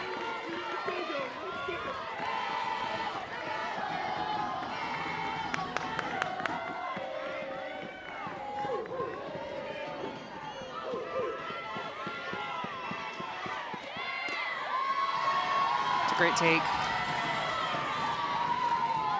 If someone knows the strike zone, it's Camille Lara. She is a walks machine, very confident in her strike zone. Down 1-2, and she gets punched out. Faircloth fired up as she heads to the dugout. She walked 2, stranded 2, and keeps the Gales off the scoreboard. Oh, that's got to feel so good for Faircloth. There was a little adversity in that inning, and she doesn't get the call on the changeups, but she doesn't give up on it. Goes right back to her best pitch for the strikeout looking.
And a record year continues in Los Angeles in the year of the home run. A 2-0 game that may have felt close for the Gamecocks all of a sudden is a very different story, with UCLA needing just one victory to move on to Supers, or they take on UCF. Here it's Mississippi State, the team that needs one victory. And Alyssa Faircloth has struck out 11 St. Mary's Gales. Morgan Stiles up for the third time. Rounds out to start the last of the fifth. I just love how much fun they have in the studio. Good place to be. And, you know, we talked about this a little bit yesterday with all of the games that were going on and seeing some of the looks, you know, at the headquarters of how many screens of games are going at one time. Little whip around coverage. Another one to Zabat. 2 quick outs. So Ella Thurman has been getting the job done here after she came in, replacing Mia Nishikawa, who was taken out after giving up the 2-run home run in the first to Nadia Barbary, and that has been all the scoring to speak of today. The Gales had their best chance at scoring in the fifth. Runners at second and third with 1 out. They are in their first regional final, had never won in 2 previous NCAA tournaments. And yesterday got wins over Idaho State and Oregon to earn their way here. Of course, the headline for the Ducks was the unavailability of Lindsey Grine, who had a left eye infection, wore a covering over that eye, and watched and cheered her teammates on, but did not participate here in the regional.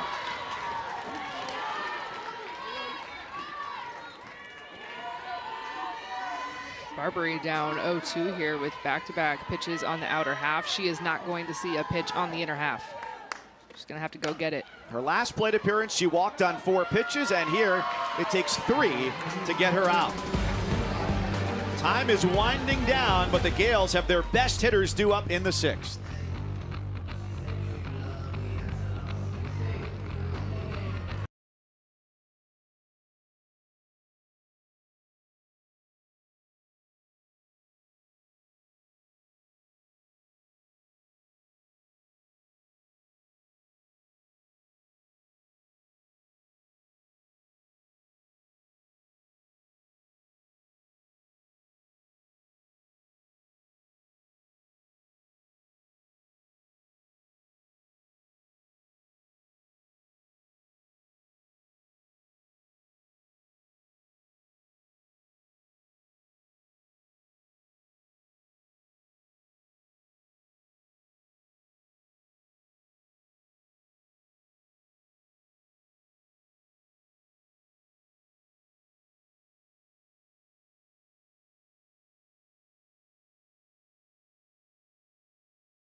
Exclusively on ESPN, 40-plus NCAA championships. Confetti rains. Nets are cut. Joy erupts. Hardware is hoisted. History happens here on ESPN, home of NCAA championships. And the start of summer means it's time for the Women's College World Series. It starts high noon Eastern, Thursday, May 28th in Oklahoma City. For more information on the 2026 Women's College World Series, visit NCAA.com, the home for all NCAA championships. Intrigue abounds here as we go to the 6th, and Mississippi State has a 2-0 lead, and with one pitch, Alyssa Faircloth has one out, and that may be the biggest one yet to get Hannah Ferguson, the best hitter in the St. Mary's lineup. It's a huge out. And not just so to keep her off the base paths, but I feel like every at-bat that Hannah Ferguson has had has been long, putting the pressure on Alyssa Faircloth, and she erases all of that speed with one pitch.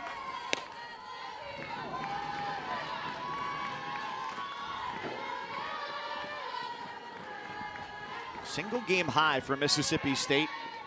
Strikeouts is 14. Their NCAA game record is 13. Last touched in 2014. But Alyssa Faircloth won't care about any records, except for if theirs says 3-0 at the end of this game. And a trip to Super Regionals for just the second time ever.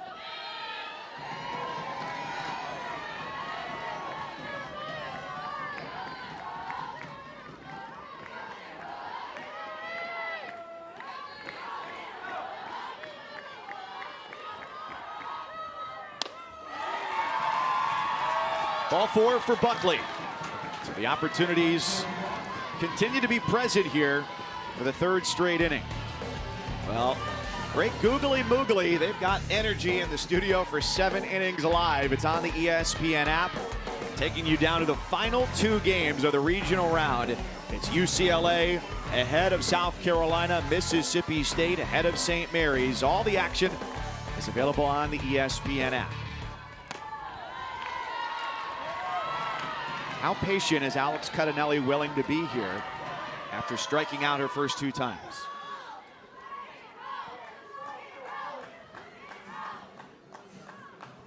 I think Coach Garnett is asking if Cudinelli was hit on her back arm.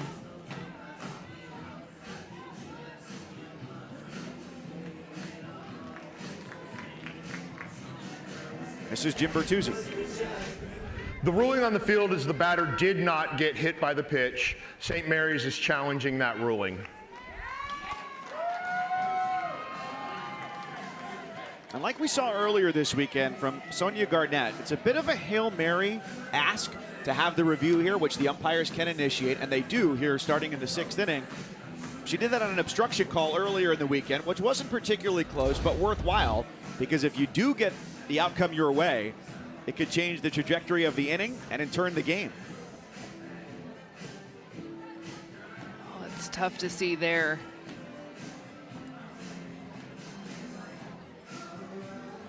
And you're wondering if Cudinelli said something to Coach Garnett.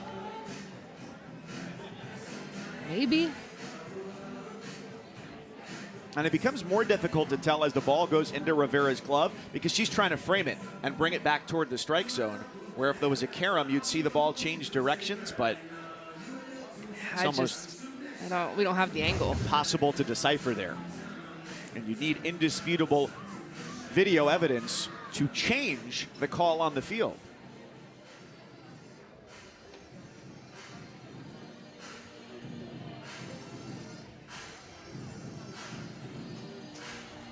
So the day for St. Mary's, they got a double from Hannah Ferguson in the 1st inning. Kaya Silva walked with 2 out in the 2nd. They went down in order in the 3rd. Sam Buckley reached on a 2-base error in left field in the 4th. And last inning was their most productive. Back-to-back walks to start the inning. A sacrifice bunt got runners to 2nd and 3rd. And then back-to-back outs ended the inning.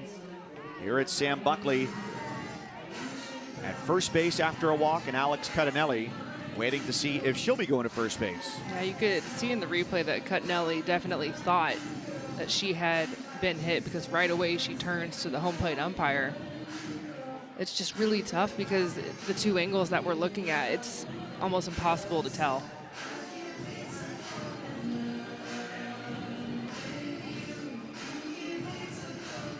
Everything that Mississippi State has done this weekend, they've done in sync. All right, we've got a call.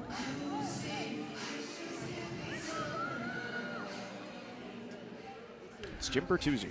The ruling on the field stands. The batter did not get hit by the pitch. That's St. Mary's first challenge The count is 1 ball, no strikes. So that was a Gales initiated challenge. Just 80 pitches in for Faircloth, who's got the Bulldogs 5 outs away from moving on to next weekend.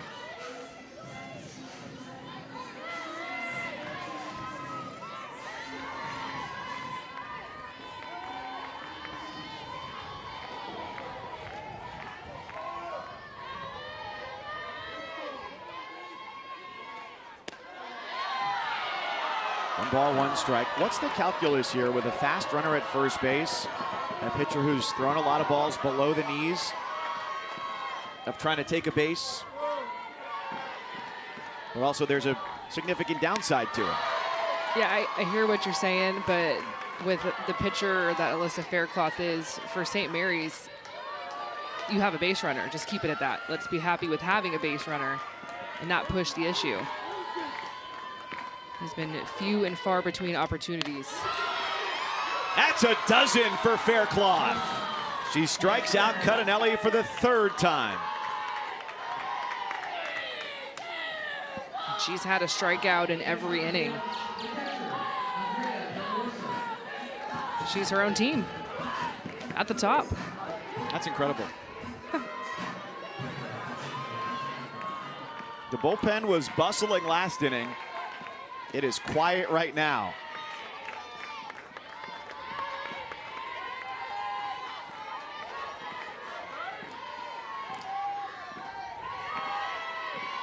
There's value to letting a pitcher work her way into trouble and work out of it too. She's ahead 0-2 on the freshman De La Rosa, who, like Cudinelli preceding her, is 0 for 2 with a pair of strikeouts before coming up here in the 6th.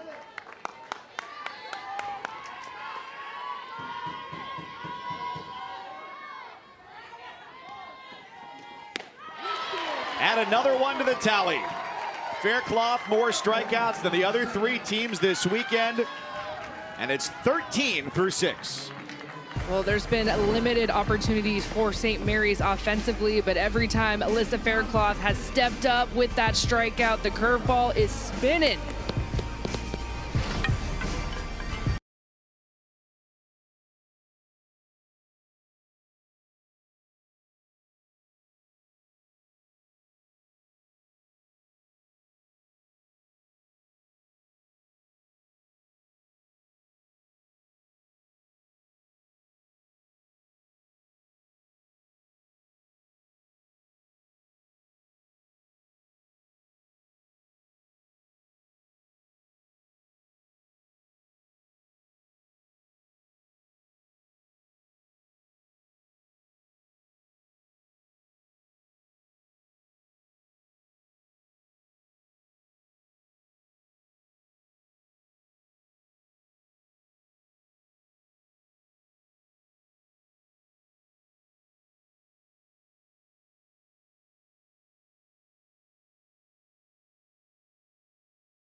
The NCAA Softball Regionals are presented by Capital One.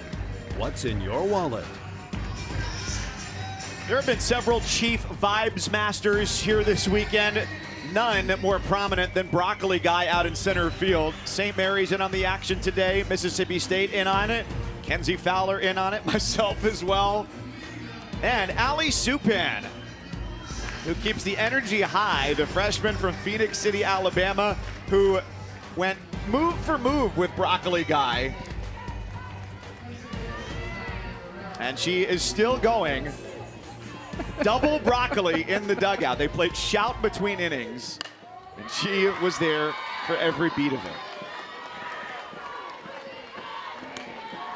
I mean, the whole bit is, sure, cheesy, but I have just been loving it so much. This is what postseason is all about, right? You're at the very end of your season. Everyone is tired. Everyone's trying to rally. We've got Broccoli in center field. We've gotten to know Broccoli Guy because he has been with us every single pitch of the Eugene Regional. And at this point, you just roll with it. Brock and roll with it. Well said. Thank you. Shout out to Ross, too, from the truck who came out to center field to meet Broccoli Guy. It's a rite of passage. Well, he's a celebrity now. There have been dads out there to go break Broccoli with him, figure out the story, and then, of course, now both teams have Broccoli. It's a liner for Zian Romero and a leadoff single here in the 6th. As pitching has been the theme of the regional this weekend, almost all of it exceptional. The story right now for St. Mary's is the way this game started. They had the junior Mia Nishikawa get the start. She gave up a 2-run homer to Nadia Barbary. That's where we are now here in the 6th inning. We've yet to see Odie Vasquez, but this may be her moment. The 2-time West Coast Conference Pitcher of the Year has warmed up, has watched with her jacket on from the dugout. And as Ella Thurman carried them from having just 1 out in the 1st, here to 1 batter in the 6th.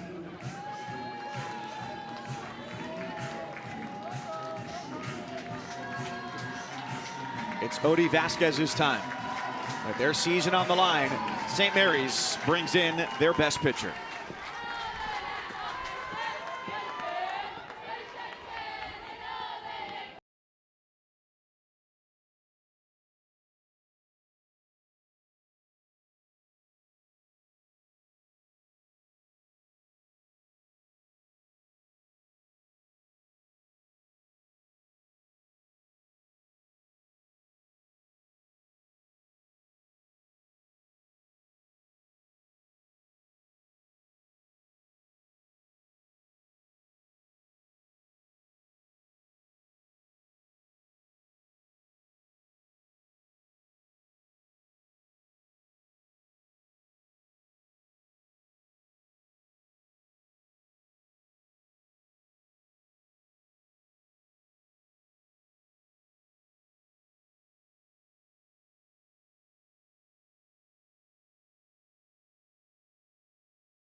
It's Odie Vasquez's time in the circle to try and keep St. Mary's within 2. Here in the bottom of the 6th inning, the Gales need to win 2 games today to go on to Super Regionals. This weekend, 12 1/3 innings. She struck out 10 and allowed just 1 earned run. A 2-time West Coast Conference Pitcher of the Year, the senior, who led the conference in strikeouts and ERA, has been so dominant during her time at St. Mary's. And I've just been waiting for this. It wasn't going to sit right with me if we did not see her at some point in this game. Obviously, hindsight, very easy to say, okay, maybe she should have started. She is your ace. But remember, St. Mary's has to beat Mississippi State twice. But here she is in relief again. Pinch hitter Abigail Stevens comes through with a single to right center field. Romero takes the turn, and she beats the throw, and then behind the play, it's another bag. Stevens takes 2 as Buckley didn't turn around to see her going into second.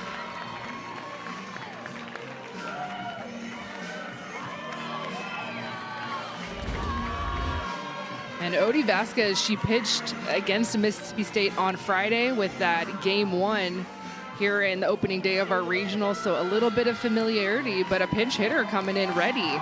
First pitch on time. That is so hard to do. So you're having a little information in your ear, of course, watching some film, talking to your teammates who did have at-bats against Odie, but still to get your foot down, get your barrel there, it's a nice piece of hitting. Abigail Stevens had 6 hits in the regular season and comes through here in what the Bulldogs hope will be their last at bat of the night. Kinley Keller re-entering to run at second base with Romero at third. And Tatum Silva looking to secure insurance.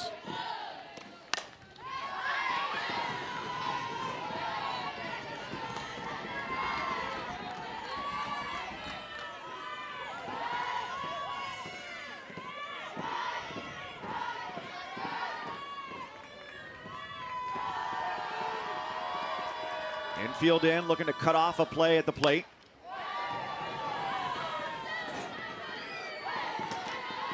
You can see the velocity uptick with Odie Vasquez, high 60s. Ella Thurman was around 58, 60 miles an hour.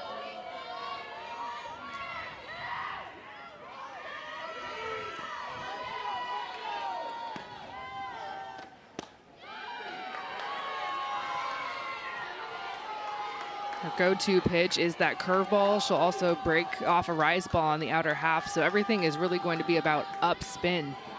If you're a hitter against Vasquez, I'm looking top of the zone, starting there and then working my way down.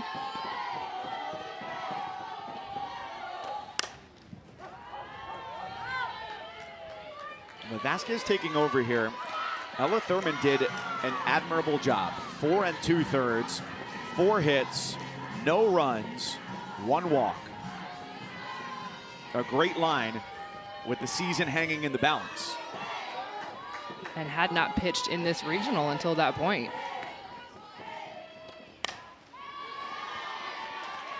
And obviously, if this score holds, think about a program that is building on big things. Was in the NCAA tournament 2 years ago for the first time in a long time, and now back. And so there's a lot of staff that will be returning. Ella Thurman, a sophomore. We saw Maddie Hahn, a freshman for St. Mary's. Some young arms getting very meaningful time. And Mia Nishikawa will be a senior next year with hopes to go to the NCAA tournament for the 3rd time in her career. The changes coming to the WCC as well. They're going to have a conference tournament. Because right now, if you win the regular season, that's it. And they did that this year, winning it by 4 games. They've run into their toughest test yet here tonight. Vasquez trying to dance around the edges. Was at 0-2, and the count is full to Silva.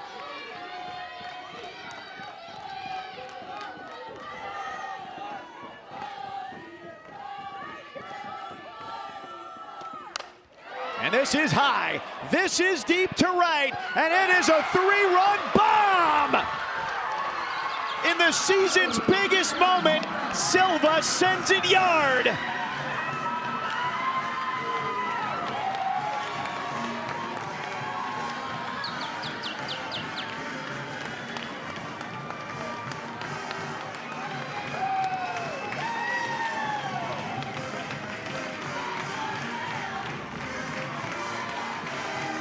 What a swing. And Mississippi State offensively had been very quiet since the first inning. Nadia Barbary had that 2-run shot in the first, and then it was a pitcher's duel since then. So no outs with 2 on. And how about going to your bench? Silva came on to play left field for Bernardini. She stays in the lineup, and what does she do? Just an absolute tank. Off the netting in front of the scoreboard. And that might be it.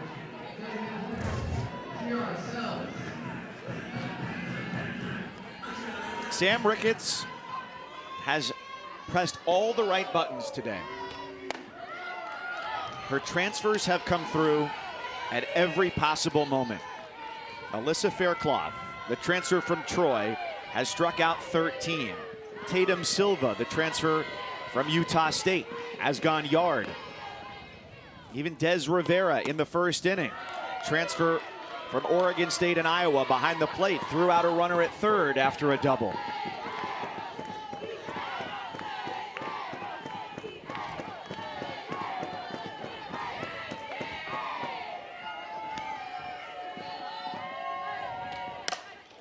Kiara Sells, another deep fly ball to right. Jane holds it.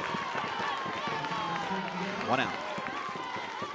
It's what postseason is going to take, and it's what it's all about. It's the heroes that you don't expect. Yes, you're going to expect Alyssa Faircloth, maybe not to throw a no-hitter, that was amazing, but you expect a good performance and to keep your team in the game. But it's going to take some moments that just kind of come out of nowhere to do something that your team hasn't done in a long time and break through that regional final and get to a super. Tomorrow afternoon, it's Major League Baseball on ESPN from Kansas City as the Yankees visit the Royals. First pitch, 3:30 Eastern. You can catch it live on ESPN. The game's also available streaming on the ESPN app.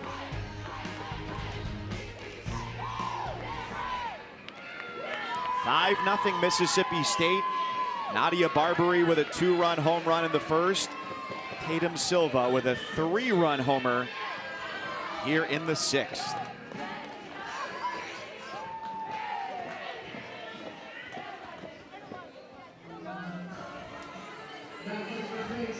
Yeah, she loves it. She's like, I was liking the 2 runs. I am loving the 5 runs. Thank you very much.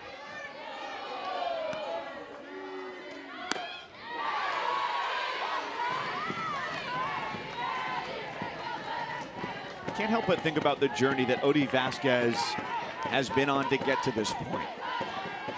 She's already thinking about her next step. She has plans to play overseas in Italy. She gets a pop-up here behind second base for the second out of the inning. A pitcher who very much had to pave her own path.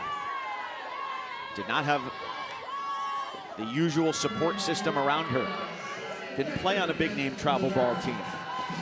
Didn't go to a big-name college. Learned how to pitch from watching YouTube videos and found her best friends in Moraga, California. She was very candid with us, talking about her journey as a pitcher, obviously a senior, the conference pitcher of the year, and there was so much love, number one, for her teammates, but she said, I did not enjoy pitching until my sophomore, maybe the end of my sophomore year. Hard to left, over a leaping Lara, who plays it off the wall, and Des Rivera has a 2-out double.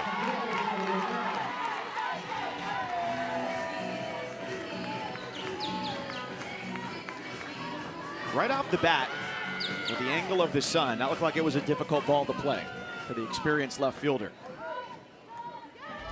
Yeah, there's some weird shadows that are happening in the infield so that you can just tell the sun angle right now is tough. Misreading a little bit, but either way, hit very well by the senior catcher, Des Rivera.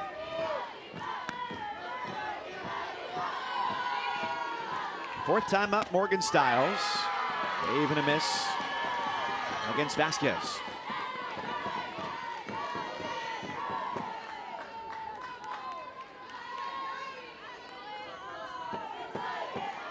(5-0) Mississippi State. 3 outs away from their second trip to a super regional. As Alyssa Faircloth has limited St. Mary's to 2 hits today. She struck out 13 after throwing a no-hitter yesterday.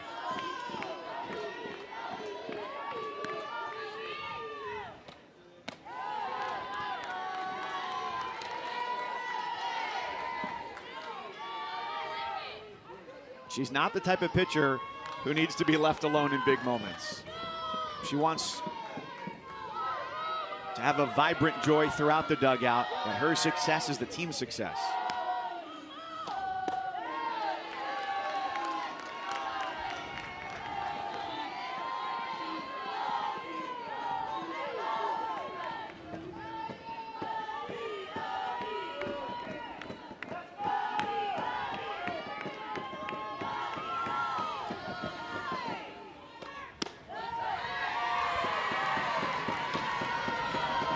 1-2 from Vasquez. St. Mary's staring down the end of the road here. For so many, a lifelong dream fulfilled. The chance to play in the NCAA tournament. Win not only their first, but their second ever in this postseason. One big swing, a defining one. 5-0 on Tatum Silva's second career home run. 3 outs to get for the Bulldogs.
There are 3 outs that stand between Mississippi State and their second trip to Super Regionals. 5-0 is the lead for the Bulldogs, who beat St. Mary's on Friday, helped eliminate Oregon yesterday.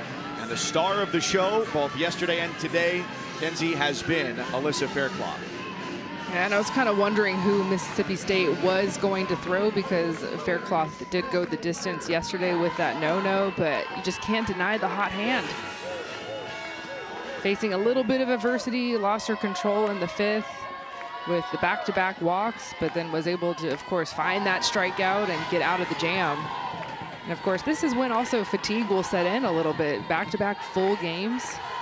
She's been splitting this season pretty evenly with Peja Gould.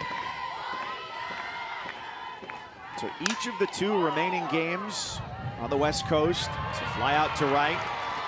One away here, the last chance for St. Mary's. Each of these last 2 games are down to what could very well be the last half innings, as UCLA, which led 6-2, now in the bottom of the 6th, is up 15-1 over South Carolina. A 9-run 6th inning for the Bruins. Swing and a miss. Faircloth against Cervantes, who walked her last time up in the 5th. Did I see that Megan Grant hit her 40th home run? You did. Oh my goodness. It'd be amazing if she was only good at one sport, but it's basketball too. One of those things where if you're good at one thing, you're just good at it, everything, and no need to save any for the rest of us. Just such a stud. That'll be a Player of the Year, top 3 finalist, you would think. And an easy choice. So it looks like it'll be UCLA against UCF in Supers. And Cindy Ball Malone taking her team there for just the 2nd time. And then here Mississippi State with 2 more outs. will go to Oklahoma next weekend. Those two teams did not meet during the SEC regular season. 2-2 to Cervantes. Strike three once more. 14 strikeouts sets a new single-game NCAA tournament record for Alyssa Faircloth at Mississippi State.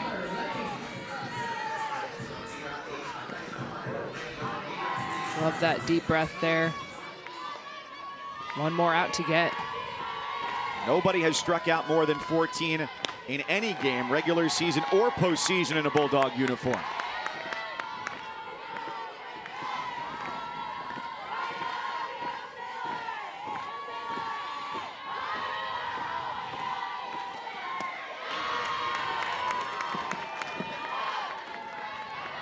It was a season of new heights for St. Mary's. Their first and second NCAA tournament wins, a program high for victories, had their longest winning streak ever, their most wins over ranked opponents. And they'll be able to walk off the field keeping their heads high.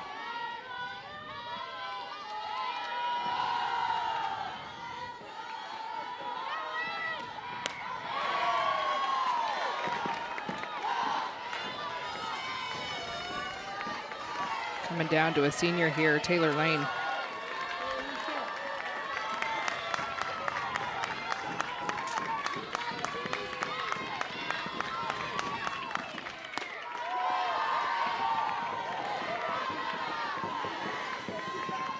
Everyone is taking big breaths. Alyssa Faircloth, she's taking a big breath. Taylor Lane resetting herself.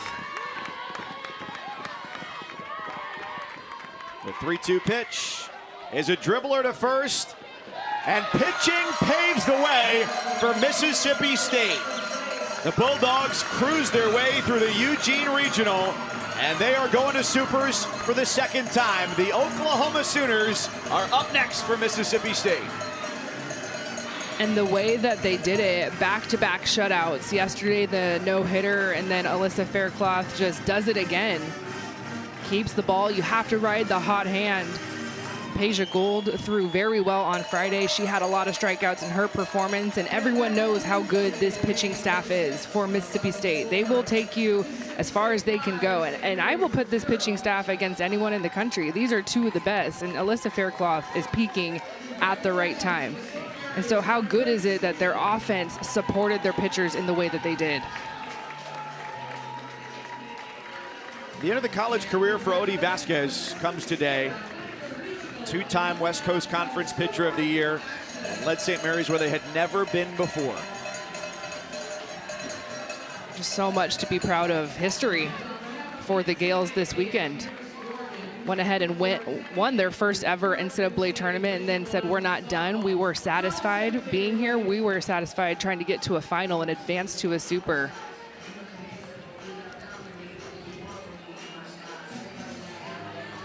It's been a program record year for Coach Ricketts. Most wins in a season under her watch. Let's take a look at today's Capital One rewarding performance. It's no surprise, it's Alyssa Faircloth who struck out 14. Find me a hotter pitcher in the country right now. She is spinning it so well. Of course, the changeup, that is her best pitch. But when her rise ball is jumping like that, it is just not fair to hitters. And she has everything rolling. I was wondering if the fatigue would settle in for her. It did not.